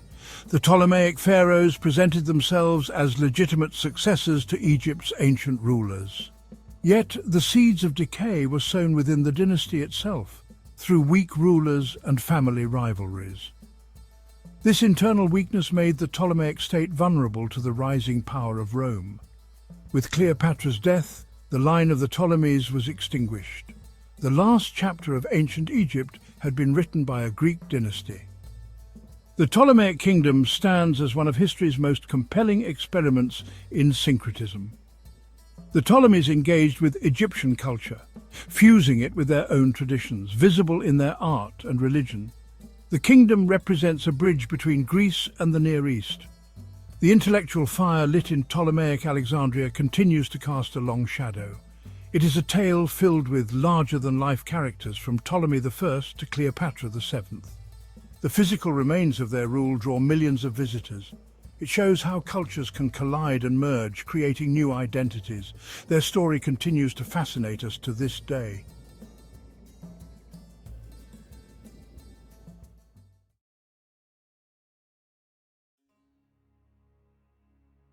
Egypt, ancient, storied, and for centuries ruled by the Greek Ptolemies, stood as a beacon of culture and power. Alexandria, its capital, was famed for its library and lighthouse, a hub of knowledge and trade. But the dynasty's last ruler, Cleopatra VII, was different. She embraced Egyptian language and religion, presenting herself as the goddess Isis. A shrewd leader, Cleopatra fought to keep Egypt independent as the Ptolemaic Golden Age faded. Rome's grip on Egypt tightened gradually, turning the Ptolemies into dependent clients. Cleopatra, recognizing Rome's dominance, forged alliances with Julius Caesar and later Mark Antony, hoping to secure Egypt's future. Their partnership, both romantic and political, challenged Rome's new leader, Octavian, setting the stage for a final confrontation. Rome itself was in turmoil. The Republic, overwhelmed by its own expansion, was torn by social strife and civil war. Ambitious generals like Marius, Sulla and Pompey vied for power, eroding old Republican values and paving the way for warlords to dominate the political landscape. The assassination of Julius Caesar plunged Rome into chaos, leading to the rise of the second triumvirate, Octavian, Antony and Lepidus, who divided the Roman world among themselves. Antony took the east and soon allied with Cleopatra, drawn by her resources and charisma. Their alliance, both strategic and passionate, aimed to secure their power, but would ultimately provoke Rome's wrath and set the stage for a final confrontation. The showdown came at Actium in 31 BC. Antony and Cleopatra's fleet was outmaneuvered by Octavian's admiral Agrippa. Cleopatra's sudden retreat led Antony to abandon the fight, sealing their defeat. Their dream of an Eastern empire collapsed, and Egypt's fate was sealed. Octavian, now Augustus, made Egypt his personal domain, Rome's breadbasket and treasury. He barred senators from entering without permission, ensuring no rival could seize its wealth or raise an army there. Egypt became the emperor's private estate, tightly controlled from the top. Augustus imposed a strict bureaucracy focused on taxation. Egypt was divided into nomes, each run by a Roman strategos. Local elites were co-opted for administration, bearing heavy burdens to meet tax quotas. This system maximized revenue for Rome, often at great cost to Egyptians. Alexandria, once a royal capital, became a provincial seat under Rome. Still a vital trade hub, it was denied self-governance, fueling resentment among its Greek elite. Only centuries later did the city gain a council, reflecting Rome's deep mistrust of its volatile population. Egypt's security relied on a permanent Roman garrison, initially 3 legions, later reduced but always formidable. The prefect of Egypt commanded these forces, preventing any senator from seizing military power. The legions, supported by auxiliaries, ensured the emperor's grip on the province. Roman soldiers in Egypt did more than fight. They enforced tax collection, maintained order, and built infrastructure. Their engineering skills supported agriculture and public works, but their presence also reminded Egyptians that their land now served Rome's interests above all. While internal security was a primary concern, the Roman army in Egypt was also tasked with defending the province's vast and challenging frontiers. To the west lay the vast expanse of the Libyan desert, home to nomadic tribes who could threaten the scattered oases and the western edge of the Nile Valley. To the east, the Arabian desert posed a similar threat, but the most significant and active frontier was to the south, in the region known as Nubia, or Kush. Here the Romans inherited a long-standing border conflict from the Ptolemies with the powerful kingdom of Meroe, a sophisticated civilization centered further up the Nile. Shortly after the Roman conquest in 25 BC, the Meroitic queen, known as the Candace Amanirenas, launched a major raid into southern Egypt, attacking Roman garrisons at Syene and Philae and even carrying off a bronze head from a statue of Emperor Augustus. The Roman response was swift and brutal. The prefect Gaius Petronius led a punitive expedition deep into Nubia, sacking the city of Napata and forcing the Meroites to sue for peace. Following this campaign, a permanent and heavily fortified southern border was established at Hiera Sykaminos, marking the limit of direct Roman control and creating a buffer zone between the province and the Meroitic kingdom. The Roman arrival layered a new, rigid hierarchy onto Ptolemaic Egypt's existing social pyramid. Roman citizens, a small group of officials, officers and veterans, sat at the apex. They held power and exemptions, residing mainly in Alexandria and fortresses. Their position demonstrated Roman authority. Below them were the Greeks, the Hellenized elite of cities like Alexandria. They retained privileges, dominating civic life and holding administrative positions. This intermediary class maintained status between Roman rulers and the Egyptian population. The economy of Roman Egypt was utterly dominated by agriculture. The annual flooding of the Nile River deposited fertile silt, creating an agricultural paradise. The Romans focused on maximizing production and perfecting the system of collection. They maintained the irrigation canals to ensure a bountiful harvest. The primary product was grain, specifically wheat and barley. Egypt's grain production was the principal reason for its immense value to the Roman Empire. This grain was transported down the Nile to Alexandria, where it was stored in massive granaries before being shipped to Rome. This grain fleet was the lifeline that fed the capital's massive population. Beyond its agricultural might, Roman Egypt was a vibrant center of industry and a crucial hub for international trade. The city of Alexandria was not just the exit point for Egyptian grain. It was also a major manufacturing center in its own right. Its workshops produced high-quality glass, fine linens, pottery, and luxury items like perfumes and jewelry. The papyrus industry, centered in the Delta, was a near monopoly, supplying the paper equivalent to the entire Roman world for its administrative records, literature, and personal correspondence. These industries, combined with the processing of agricultural goods, made the province an economic powerhouse that exported finished goods as well as raw materials. Egypt's unique geographical position, bridging the Mediterranean and the Red Sea, made it the gateway for Rome's lucrative trade with the East. Goods from Arabia, India, and even as far as China flowed into the Red Sea ports of Myos Hormos and Berenice. From there, caravans, protected by the Roman military, trekked across the eastern desert to the Nile, where the goods were transferred to boats and floated downriver to Alexandria. Spices like pepper and cinnamon, silks, precious gems, and exotic animals were brought west, while Roman goods like wine, metalwork, and glass were sent east. This trade brought immense wealth into the province, and, well, the customs duties collected on it were a significant source of revenue for the emperor's treasury.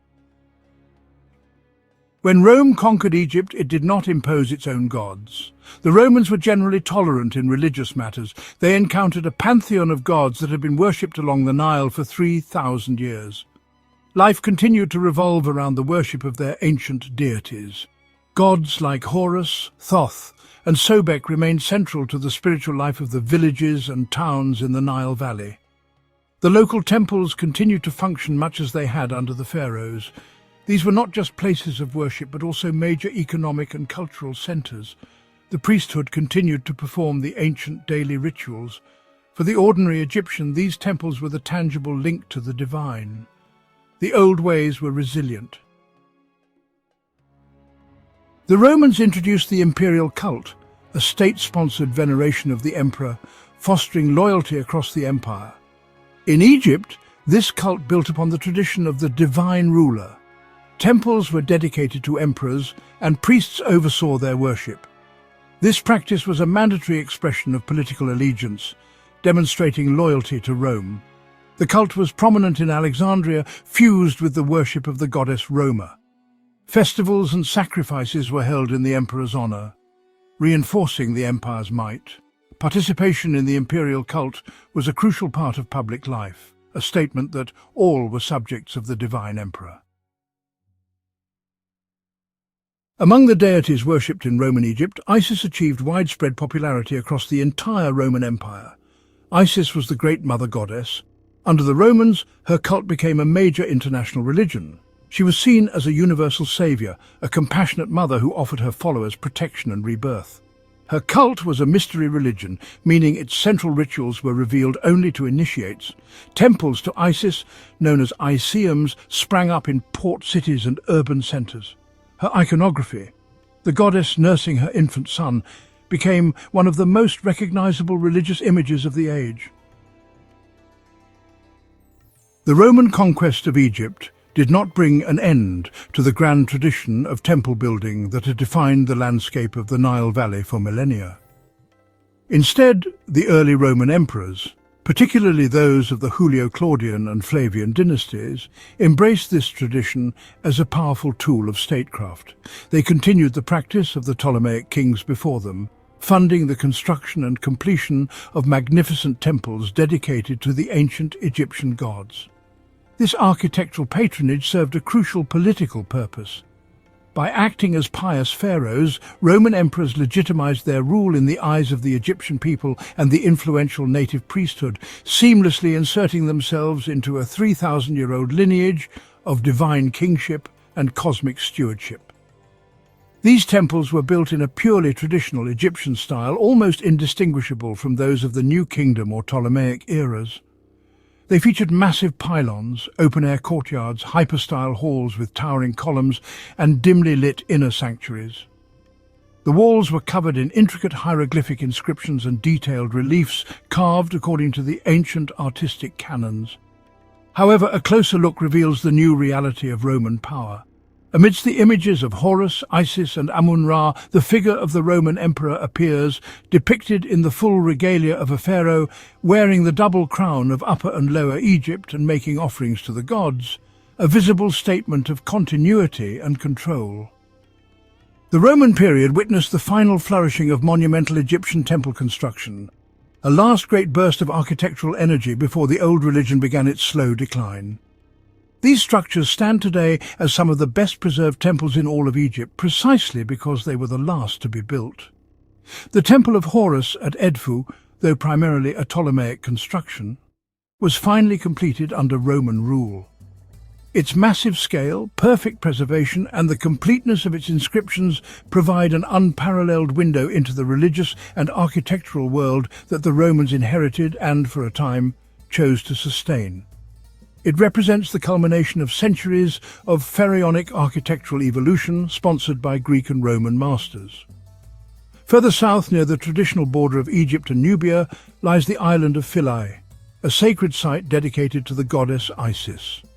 The Romans added significantly to the existing temple complex, which became one of the most important pilgrimage centers in the entire empire. The Kiosk of Trajan, an elegant and unfinished pavilion with towering floral columns, remains one of the most iconic images of Roman Egypt. It was a gateway to the sanctuary of Isis, a place where the Roman emperor honored the most beloved of the Egyptian goddesses, whose cult was by then captivating followers across the Mediterranean world, from the shores of Egypt to the city of Rome itself. The first centuries of Roman rule in Egypt were characterized by stability and systematic exploitation. Following the chaos of the late Ptolemaic era, the Pax Romana brought an end to conflict. The province settled into a rhythm, governed by the emperor's prefect and legions. This peace allowed agriculture and trade to flourish, Augustus's administrative machinery ensured grain ships sailed on time and tax revenues flowed into the treasury, solidifying Egypt's role as the empire's economic bedrock. Cultural toleration allowed ancient religious traditions to continue. Temples were maintained with imperial funds, and emperors were depicted as pharaohs. The Roman tax system siphoned off the province's wealth, burdening the peasant farmers. The relative calm of the first 2 centuries came to an abrupt end in the 3rd century, a period known as the crisis of the 3rd century that shook the entire Roman Empire to its foundations. Decades of civil war, rapid turnover of emperors, rampant inflation, and barbarian invasions on the frontiers created widespread instability. Egypt was not immune to this chaos. The province suffered from military usurpations, economic disruption, and new external threats. The firm grip that the central government in Rome had held over the province began to weaken, and the carefully calibrated system of administration and exploitation started to break down under the immense pressure of the empire-wide crisis. One of the most significant threats came from the south and east. The Blemmyes, a nomadic people from the eastern desert, began to launch increasingly bold raids into the Nile Valley, threatening towns and disrupting trade routes. In the 260s, the short-lived Palmyrene Empire, based in Syria and led by the warrior Queen Zenobia, briefly seized control of Egypt, severing it from Roman authority. The Roman Emperor Aurelian eventually reconquered the province, but these events shattered the illusion of impenetrable security that had defined the early Roman period. The military had to be reconfigured to deal with these new, more mobile threats, and the sense of permanent stability was lost for good. The reforms of the emperors Diocletian and Constantine at the turn of the 4th century marked the beginning of a new era, often termed later Roman or Byzantine Egypt. The province underwent a radical administrative overhaul. Egypt was divided into several smaller provinces, breaking its monolithic unity and bringing it more in line with the rest of the empire.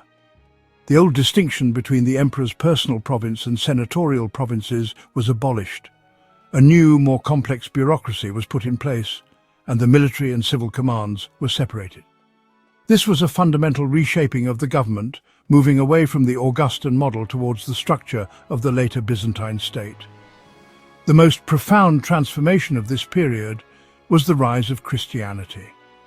After centuries of persecution, Emperor Constantine's conversion in the early 4th century made Christianity the favored religion of the empire. In Egypt, this shift was embraced with fervent enthusiasm. The church grew rapidly in wealth and power, developing a strong hierarchical structure under the authority of the powerful bishop or pope of Alexandria.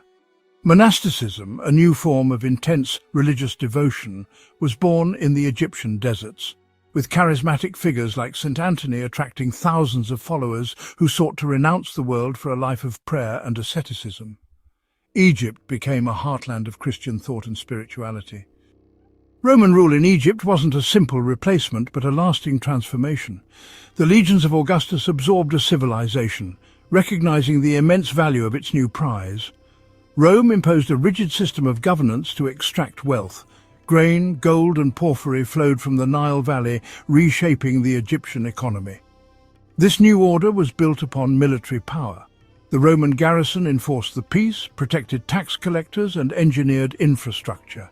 This brought stability, but it was dictated by a foreign master serving Rome's interests above all else. The story of Roman Egypt is not merely one of what Rome did to Egypt, but also of what Egypt gave to Rome. The influence flowed both ways, and the treasures that the empire received were not just material. The most immediate and tangible gift was, of course, the grain. The annual shipment from Alexandria was the lifeblood of the capital, the foundation of the emperor's ability to maintain social order and political power. But Egypt also gave the Roman world papyrus, the essential medium for communication, administration, and literature. It provided the empire with exquisite glass, fine linens, and the hard, beautiful stones that became the ultimate symbols of imperial luxury and permanence, shaping the very look and feel of the city of Rome. Beyond these material goods, Egypt exported its gods. The cults of Isis and Serapis, nurtured in the multicultural crucible of Hellenistic and Roman Egypt, became international phenomena. They offered a brand of personal, emotional and salvific religion that proved immensely appealing across the vast and diverse empire. In a world often characterized by impersonal state cults, the mysteries of Isis provided a sense of community, divine compassion, and the promise of an afterlife. The spread of these Egyptian cults throughout the Mediterranean prepared the Roman mind for new religious ideas from the East, creating a spiritual landscape in which another faith, Christianity, would eventually find purchase and flourish. The 7 centuries of Roman dominion mark a pivotal bridge in Egypt's narrative. This era signals the definitive end of the pharaonic world, a civilization that had endured for 3 millennia. The Roman conquest integrated the Nile Valley into the Mediterranean world.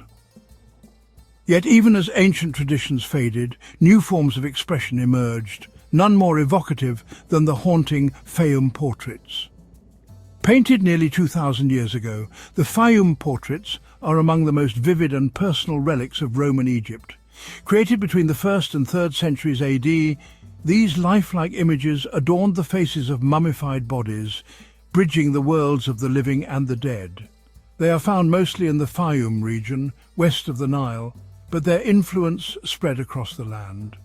The artists who crafted these portraits used the encaustic technique, mixing coloured pigments with hot beeswax and applying them to wooden panels.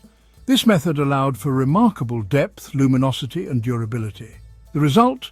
Eyes that seem to gaze across centuries, skin tones that glow with life, and expressions that capture individuality and emotion.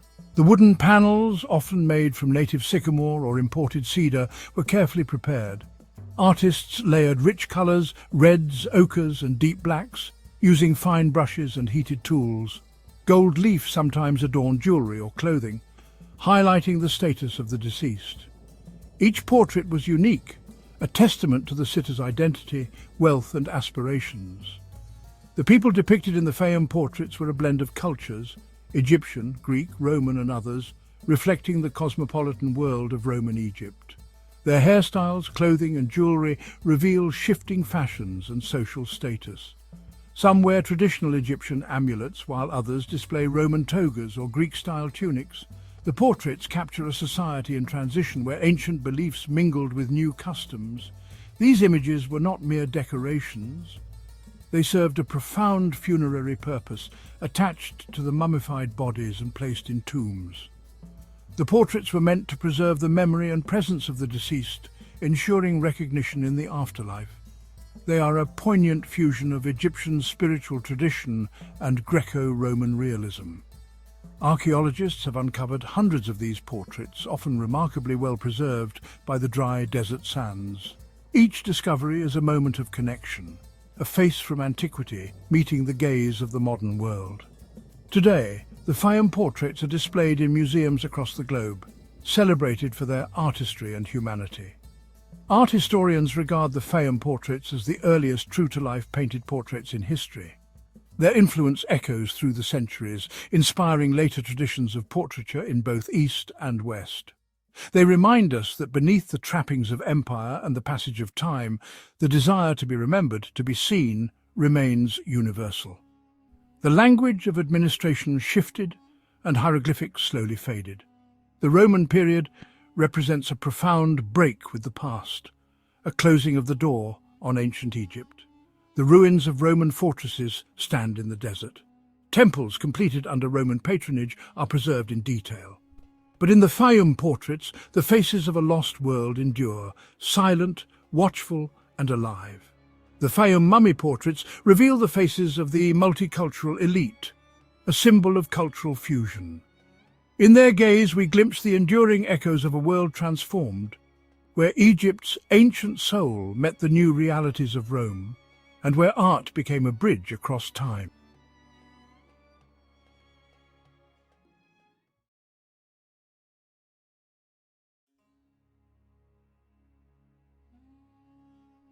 Echoes of antiquity, Greeks on Egyptian soil. Two great civilizations met by the Nile, Merchants, soldiers and scholars crossed the sea. Egypt's powerful allure was strong for the Greeks. Their enduring presence left indelible marks. From the earliest days, Greek adventurers and traders arrived on Egyptian shores, drawn by the promise of wealth and wonder. They mingled with pharaohs and priests, leaving behind stories etched in stone and papyrus. As centuries passed, the Greeks became more than visitors. They became part of Egypt's living tapestry. Alexandria rose as a beacon of Hellenistic culture, where knowledge flourished and worlds converged. Through conquest, commerce and curiosity, the Greeks shaped Egypt, and were shaped by it in return. Their odyssey on Egyptian soil would echo through the ages, from antiquity to the Ottoman era, weaving a legacy of connection and transformation.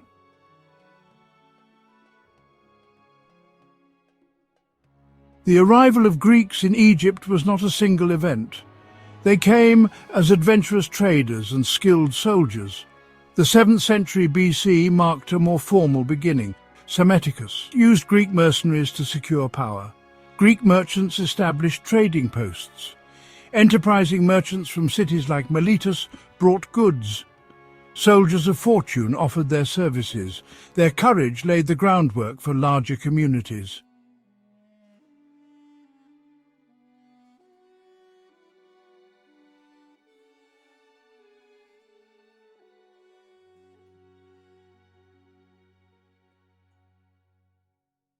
Life for the early Greek settlers in Egypt was a unique blend. They maintained their Hellenic identity. Temples were built to Apollo, Hera and Aphrodite. They formed close-knit communities for mutual support. Interaction with the local Egyptian population was inevitable. Some degree of cultural blending took place. Greek mercenaries played a visible role. Their presence often contributed to political stability.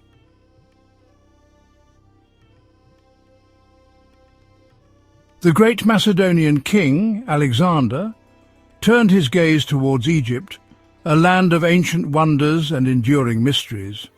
In 332 BCE, he crossed the desert and approached the Nile, his army formidable and his ambitions grand. The Persian satrap Mazatzes offered little resistance, surrendering the city without a fight. The Egyptian people, weary of Persian rule, welcomed Alexander as a liberator. He showed deep respect for their ancient religion and customs, visiting temples and making offerings to the gods.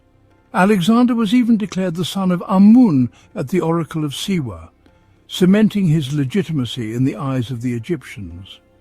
His arrival marked a pivotal moment in Egypt's history, as Greek and Egyptian cultures began to intertwine. New cities like Alexandria would rise, blending Hellenistic and Egyptian traditions in art, architecture and daily life. This era set the stage for centuries of cultural fusion, forever changing the course of Egypt's destiny. Alexandria, founded by Alexander, grew rapidly. It became one of the most important cities of the ancient world. Its population was remarkably diverse. The great library drew scholars from far and wide. The library played a crucial role in preserving ancient texts.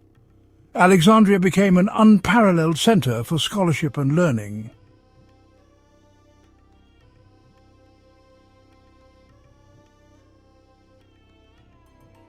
The final years of the Ptolemaic dynasty were marked by turmoil. Cleopatra fought to keep Egypt free.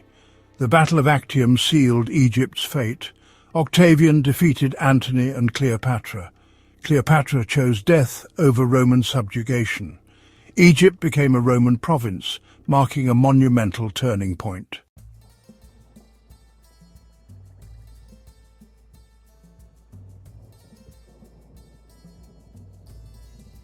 Alexandria continued to thrive under Roman governance. The great library still drew scholars. Roman prefects established their residences in Alexandria. Greeks played a vital role in Roman administration. Greek remained the primary language for local government. The Romans valued the efficiency of the existing systems.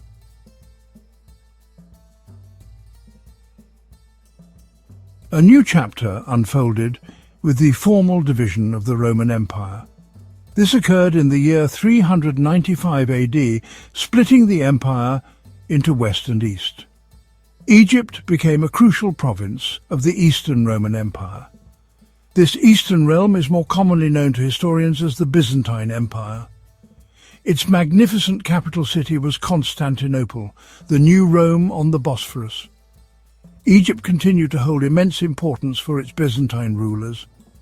It reliably supplied essential grain to Constantinople and considerable tax revenues. The established administrative structures largely remained in place for some time.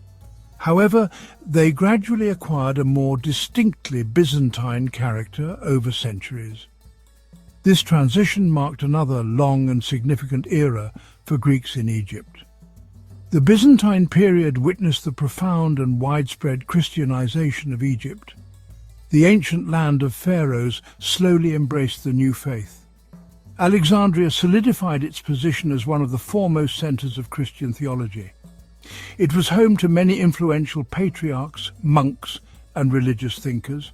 Figures such as Athanasius the Great and Cyril of Alexandria shaped Christian doctrine. Their theological writings and leadership had impacts far beyond Egypt's borders. The city's great intellectual heritage was now increasingly channeled into religious discourse. Grand churches and numerous monasteries were established throughout the Nile Valley. The ancient pagan temples were gradually closed, abandoned, or repurposed. The religious landscape of Egypt was being fundamentally and irrevocably transformed.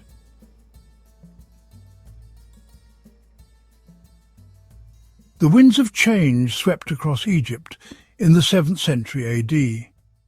Armies carrying the banner of Islam arrived from the Arabian Peninsula.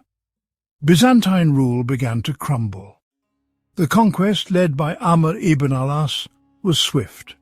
Many Egyptians were weary of Byzantine control. They faced heavy taxation and religious persecution. The arrival of the Arabs marked a profound shift. A new political and religious order was established.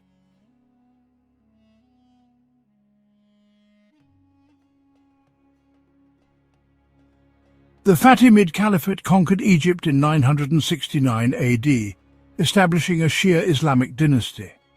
They founded Cairo, leading to prosperity and cultural vibrancy. Greeks in Alexandria thrived, maintaining trade and cultural ties. Greek merchants played a key role in Mediterranean commerce. The Fatimids were relatively tolerant towards non-Muslims, including Greeks.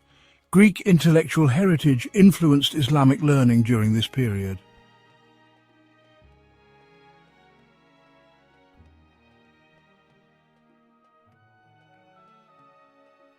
The Mamluk Sultanate rose to power in Egypt in 1250 AD. The Mamluks were a unique military caste, originally slave soldiers of Turkic and Circassian origin. They established a powerful and long-lasting dynasty that ruled Egypt and Syria. Their reign was characterized by impressive military achievements and monumental architecture. However, it was also a period of frequent internal power struggles. The environment for non-Muslim communities under the Mamluks could be variable. At times they enjoyed relative peace and protection, adhering to dhimmi regulations. At other times they faced stricter enforcement of discriminatory laws or persecution. This often depended on the disposition of the ruling sultan or political pressures. The Greek communities had to adapt to these fluctuating conditions. Despite the challenges, Greek communities in Egypt demonstrated remarkable resilience. Their numbers may have fluctuated, but their presence endured. A key institution for the Greeks was the Greek Orthodox Patriarchate of Alexandria. This ancient religious body continued to function throughout the Mamluk period. It provided spiritual leadership and a focal point for Greek Orthodox identity. Monasteries, such as the famous St. Catherine's Monastery in Sinai, though under Mamluk protection, not directly in Egypt proper, preserved Greek traditions. Within their communities, Greeks strove to maintain their language, customs, and faith. This sense of continuity was vital for their survival as a distinct group. They passed down their heritage through generations, often in challenging circumstances.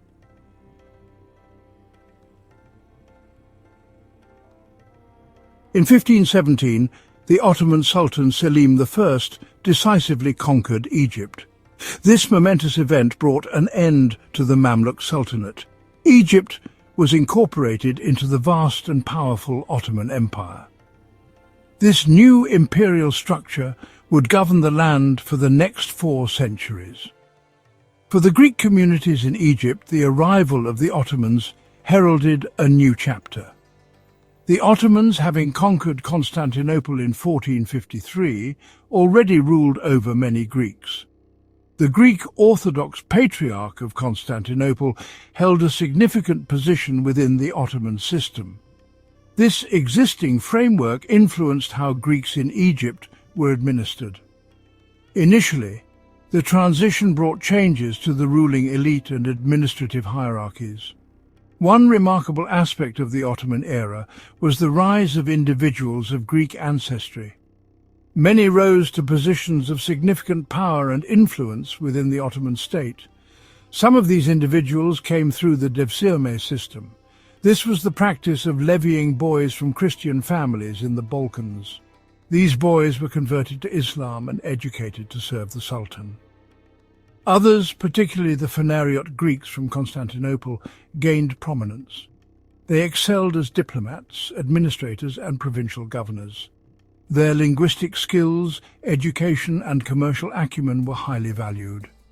This phenomenon meant that Greek influence could be felt at the highest levels. It extended throughout the diverse provinces of the sprawling Ottoman Empire.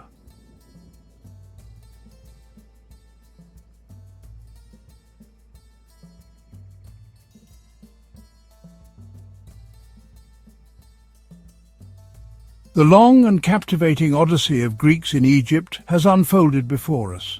It is a narrative stretching across millennia, a testament to enduring human connection. From the earliest intrepid traders and curious philosophers who sought Egyptian shores, to the mighty Ptolemaic kings who ruled as pharaohs, blending Greek and Egyptian ways. Their presence was a constant thread woven into the rich fabric of Egyptian history. They adapted and persevered through the Roman, Byzantine, Islamic, and Ottoman eras. Each period presented new challenges and unique opportunities for interaction. The story is not merely of conquest or settlement, but of deep mutual influence. This interaction shaped the destiny of both great civilizations in profound ways. The Nile witnessed a remarkable and sustained encounter between two powerful cultures. The cultural imprint of Hellenism upon the land of Egypt was truly significant. Alexandria, the city born of Alexander's vision, stands as its most radiant symbol. Its legendary library and museum became beacons of knowledge for the ancient world. They attracted scholars and thinkers, preserving and expanding human understanding. Greek language, art, philosophy, and administrative practices spread throughout the region. These elements became deeply embedded, particularly in urban centres and governmental structures. Even as empires rose and fell, this Hellenistic legacy continued to resonate powerfully. It formed a crucial layer in Egypt's complex and multifaceted cultural identity. The intellectual achievements of this era have echoed down through the centuries. Egypt became a vital crucible where Greek thought met ancient African wisdom. Conversely, the ancient land of Egypt profoundly shaped the Greeks themselves. Living amidst the monumental grandeur and deep-rooted traditions of the Nile Valley was transformative. Greek settlers, soldiers and rulers were inevitably influenced by their surroundings. They encountered religious practices and artistic motifs unlike their own. This led to fascinating instances of cultural syncretism, a blending of beliefs and styles. The creation of deities like Serapis, revered by both Greeks and Egyptians, is a prime example. Egyptian themes appeared in Greek art, and Greek architects designed within Egyptian landscapes. The experience of governing such a vast and ancient land also altered Greek perspectives.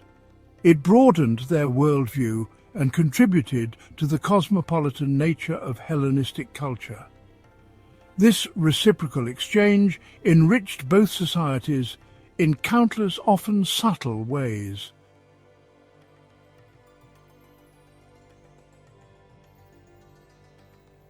The historical foundations laid by Greeks in antiquity were strong.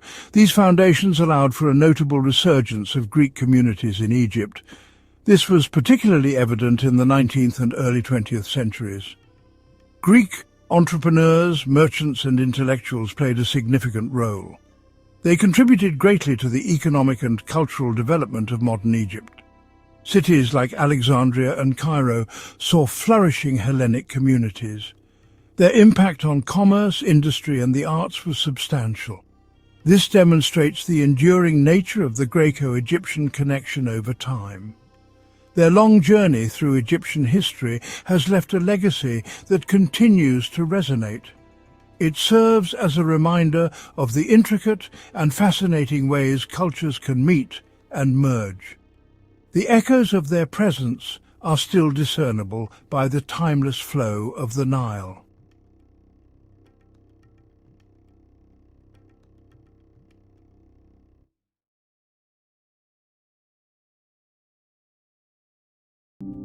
Have you ever ruminated over the enigmas hidden under the glistening sands of ancient Egypt? The mere idea incites a sense of inquisitiveness and awe, for this territory, nurtured by the Nile, has played host to an extraordinary civilization, seemingly advanced but equally mystifying. At the core of the desert, the pyramids of Giza stand tall in their glory, symbolizing the power and inventiveness of the ancient Egyptians. These architectural wonders, constructed several millennia ago, still confound contemporary architects and engineers. How were they constructed with such meticulousness, and to what end? These queries persist, reverberating through the caverns of the Great Pyramid. Beyond the pyramids, the sepulchres of the Valley of the Kings hold a universe here, amidst the desert's tranquility. The pharaohs were consigned to their eternal slumber in opulence. Their tombs, embellished with elaborate hieroglyphics and priceless artifacts, provide a peek into their existence and ideologies. However, numerous of these crypts are yet to see the light of day, their mysteries shrouded by the relentless sands of time. It's not simply about the monumental edifices or the treasure-laden crypts. The ancient Egyptians were trailblazers in a myriad of knowledge domains: medicine, astronomy, mathematics, literature. The list is extensive. Papyrus scrolls awaiting interpretation might disclose priceless knowledge about old-world wisdom. Yet, much of this wisdom continues to be untouched, constrained within the cryptic hieroglyphs. Then we come to the puzzling pantheon of the ancient Egyptians. Deities with human forms and beastly heads, tales of genesis and obliteration, rituals of life and death. These spiritual facets contribute to the intricacy and richness of the ancient Egyptian civilization. However, much of this spiritual heritage is yet to be entirely comprehended. The sands of Egypt form an expansive canvas, where the ancient civilization has painted a narrative of magnificence, intelligence, and mystery. As archaeologists and historians continue their exploration of this canvas, new discoveries keep surfacing, adding new dimensions to our comprehension of this captivating civilization. With an abundance of secrets still concealed by the sands, one can't help but ponder, what other mysteries does ancient Egypt harbor? The golden sands of Egypt have been generous, offering us glimpses into the past. Over the centuries, these unyielding dunes have relinquished a plethora of treasures that have significantly contributed to our understanding of this ancient civilization. The tombs of the pharaohs, for instance, are a testament to the grandeur of this bygone era. The Great Pyramid of Giza, the last of the 7 wonders of the ancient world still standing, is a marvel of engineering and architecture that continues to bewilder scholars and enthusiasts alike. Other significant tombs, such as those in the Valley of the Kings, have been the resting place of numerous pharaohs and high officials, offering us a wealth of information about their lives and beliefs. Then there's the Rosetta Stone, an unassuming slab of granodiorite that held the key to deciphering Egyptian hieroglyphs. Discovered in 1799, this trilingual inscription unlocked the secrets of an ancient language and in turn an entire civilization. This single artifact has been instrumental in our understanding of the nuances of ancient Egyptian culture, religion and administration. And who could forget the treasures of Tutankhamun's tomb? Discovered in 1922 by Howard Carter, this nearly intact tomb was filled with over 5,000 artifacts, many of them in pristine condition. The golden death mask of the young pharaoh, his richly adorned chariots, and the intricate jewellery are just a few examples of the exquisite craftsmanship of ancient Egyptians. Each discovery, each unearthed treasure, has added a piece to the elaborate puzzle that is ancient Egypt. Through these finds, we have been able to piece together a picture of a civilization that was at once complex and fascinating, a civilization that revered their leaders as gods, believed in life after death, and left an indelible mark on the world. Yet these unearthed treasures are but a fraction of what lies undiscovered. Beneath the golden sands, the relics of the past wait patiently, ready to reveal their secrets and continue the story of this incredible civilization. Yes, there is much more to be discovered. The quest is by no means over. It's just beginning. Beyond the well-known pyramids and grand temples, Egypt conceals more. A land steeped in antiquity, its sands whisper tales of glory and grandeur, many still untold. The mysteries of Egypt are not only confined to the majestic pyramids of Giza or the intricate tombs of the Valley of the Kings. Instead, they lie in wait beneath the vast expanses of the desert, within the heart of its bustling cities, and along the fertile banks of the Nile. The scope for discovery in Egypt is vast, as the recent unearthing of the lost Golden City near Luxor attests. A city hidden for over 3,000 years, it was found almost perfectly preserved, its streets lined with houses, its administrative and residential districts still intact. The archaeologists were astounded by the magnitude of the find. Indeed, it was a testament to the fact that, even after centuries of exploration, Egypt still has much to reveal. This discovery is not an isolated incident. Each year, more sites are being identified, waiting to be explored. Egypt, with its millennia-old history, holds an immense trove of archaeological wealth. The potential of finding such sites is not merely for the sake of historical curiosity. Each new discovery adds another chapter to our understanding of the ancient world, of civilizations that thrived thousands of years ago. Furthermore, these sites, once unearthed, can provide insights into the daily life, religious beliefs, social structure, and artistic sensibilities of the ancient Egyptians. They are not just remnants of the past, but living, breathing entities that continue to speak to us, sharing their stories, their triumphs, their tragedies. Yet the process of discovery is painstakingly slow. Each grain of sand must be carefully sifted, each artifact meticulously studied, each site painstakingly preserved. But the rewards are worth the effort, for every hidden site holds the promise of a new understanding, a new perspective, a new appreciation of the past. The sands of time have yet to reveal all their secrets. As we continue to delve into Egypt's hidden depths, we remain hopeful that the ancient land will continue to astonish us with its timeless tales and treasures. Ancient Egypt was a civilization ahead of its time, but how much do we truly know?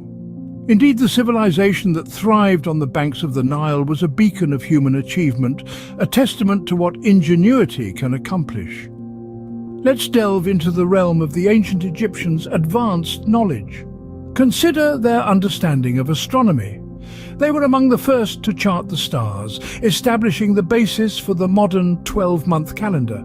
Their sophisticated knowledge of celestial bodies allowed them to align their pyramids with the constellation of Orion, a feat that still baffles us to this day. But the depth of their astronomical understanding is still a mystery, waiting to be unraveled.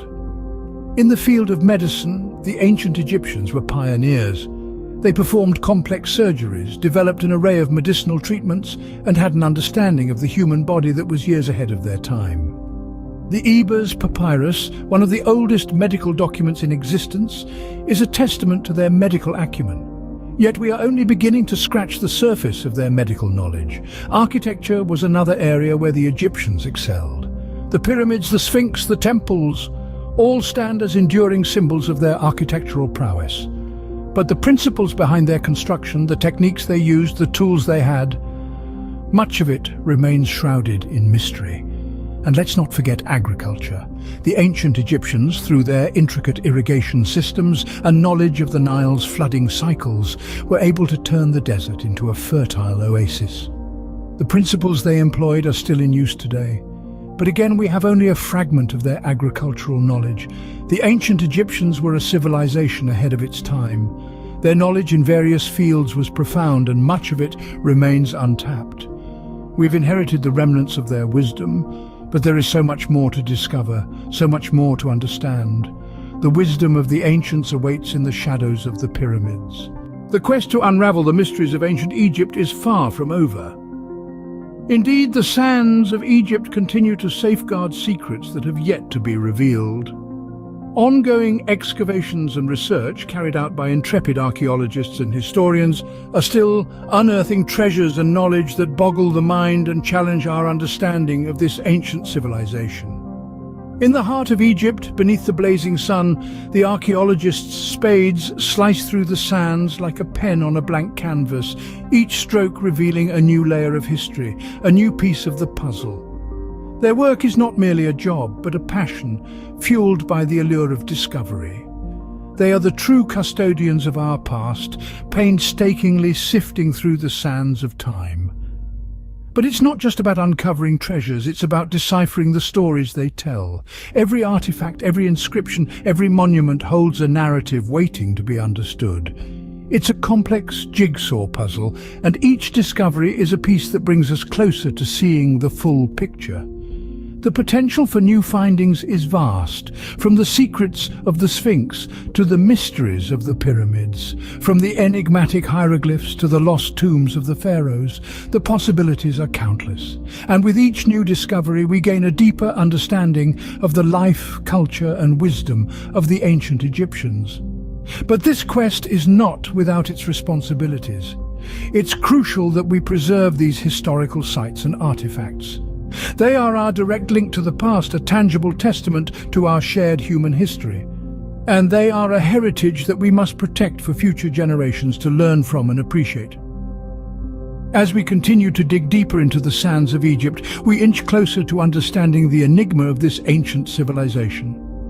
The quest continues, and with each passing day, the ancient sands of Egypt whisper stories waiting to be told. Our understanding of this remarkable civilization is growing, but there is still so much more to discover. The story of ancient Egypt is far from over, and the next chapter could be just beneath our feet. Ancient Egyptian society, though often viewed through the lens of pharaohs and pyramids, was deeply rooted in the family unit. The family was the cornerstone of their civilization, providing the essential framework for social and economic stability. Family provided stability, social structure, and a sense of belonging in a world often at the mercy of the Nile's floods. The annual inundation of the Nile was both a blessing and a challenge, and families worked together to manage its impacts. This emphasis on kinship permeated all levels of society, from peasant households to royal palaces. Whether in humble villages or grand estates, the family was the primary unit of social organization. Homes, whether simple mud brick dwellings or grander structures of stone, were vibrant spaces where families lived, worked and interacted. These homes were not just shelters but centers of daily life and activity. Within these walls, daily life unfolded. Meals were prepared, children played and crafts were practiced. The rhythm of daily life was marked by the seasons and the cycles of the Nile.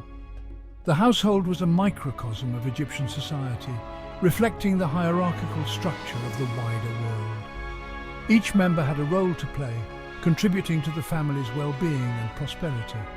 Tomb paintings and inscriptions offer intimate glimpses into the daily routines and relationships of ancient Egyptians. These artworks reveal the importance of family ties and the affection shared among family members. Scenes of families sharing meals paint a vivid picture of the centrality of family in this ancient civilization. Meal times were not just for sustenance, but were also social occasions that reinforced family bonds and traditions.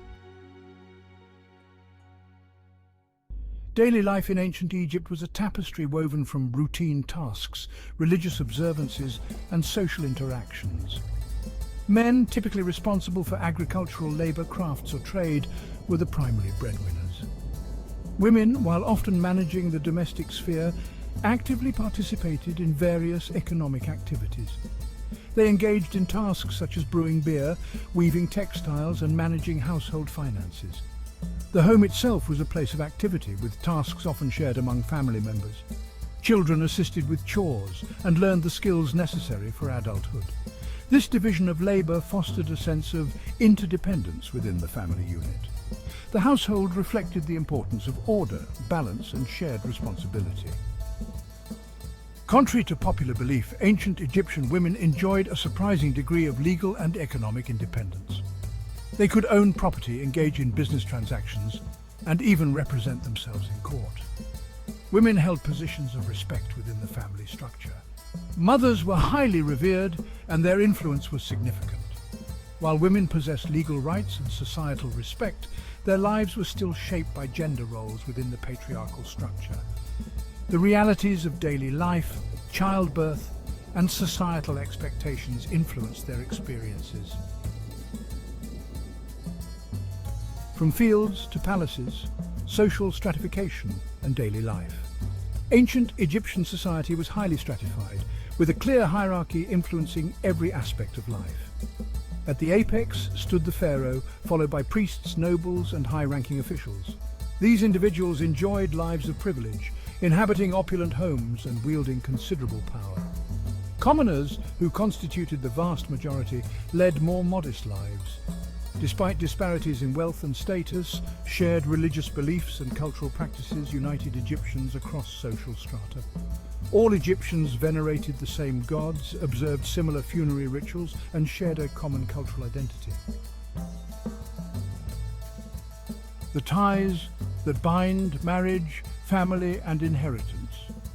In ancient Egypt, the bonds of marriage, family, and inheritance were deeply intertwined, forming the bedrock of society.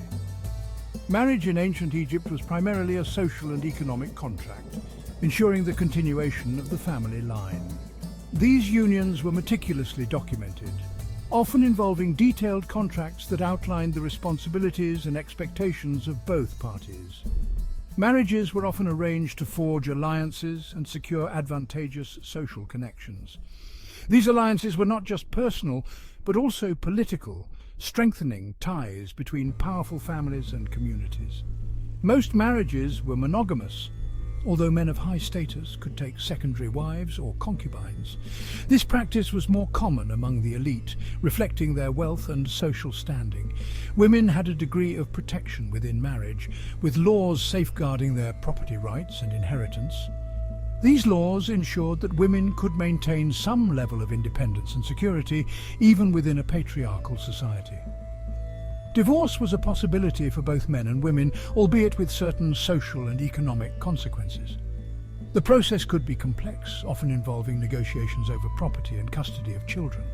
Children were highly valued, and families celebrated their arrival with joy. The birth of a child was seen as a blessing, and elaborate ceremonies were often held to mark the occasion. Parents doted on their children, providing them with toys, games, and affection. This nurturing environment was crucial for the child's development and future role in society. Inheritance played a crucial role, typically passing through the male line, with sons inheriting from their fathers. This ensured the continuity of the family name and the preservation of wealth and property. Daughters could inherit property, and in some cases even the throne, if there were no male heirs.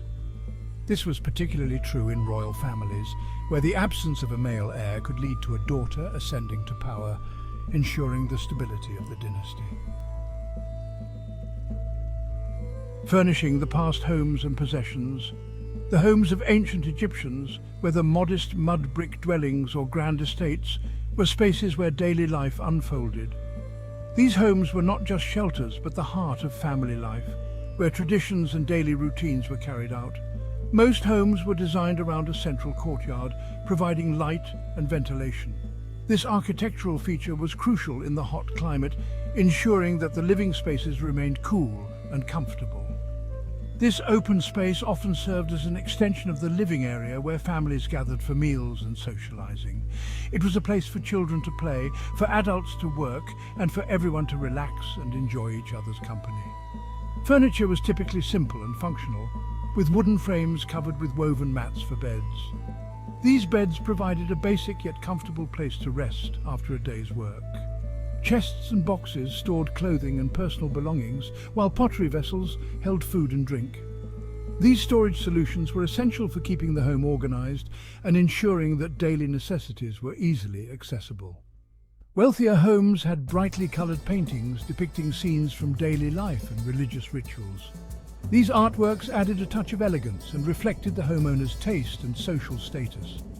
These murals beautified the home and served as visual reminders of the homeowner's status and beliefs. They often depicted gods, goddesses, and significant events, reinforcing the cultural and religious values of the time. The possessions found in Egyptian homes provide valuable insights into the lifestyles and beliefs of the people who lived in them. From everyday items to decorative pieces, each object tells a story about the ancient Egyptians' way of life, their values and their aspirations. A child's world upbringing and education in the Nile Valley. Childhood in ancient Egypt was a crucial period of preparation for adulthood. Children were nurtured in environments where they were taught the skills and values essential for their future roles in society. Education was highly valued, with literacy seen as a mark of social distinction. Boys from wealthy families often received formal education at temple schools, learning to read and write hieroglyphs. Girls were educated at home in domestic skills like weaving and managing the household. Play was an integral part of childhood, with children engaging in a variety of games and activities. The transition to adulthood was marked by rituals and ceremonies, signifying readiness for marriage, family, and societal contributions. Our understanding of ancient Egyptian family life has been shaped by centuries of scholarship and archaeological discoveries. The Victorian era often projected its own values onto the past, interpreting ancient Egyptian society through a lens of patriarchy. As archaeological evidence has accumulated, our understanding of gender roles and family dynamics has become more nuanced. Legal documents, tomb inscriptions, and artistic representations depicting women in positions of authority have challenged traditional interpretations. By acknowledging the diversity of human experience, we gain a more accurate understanding of the past.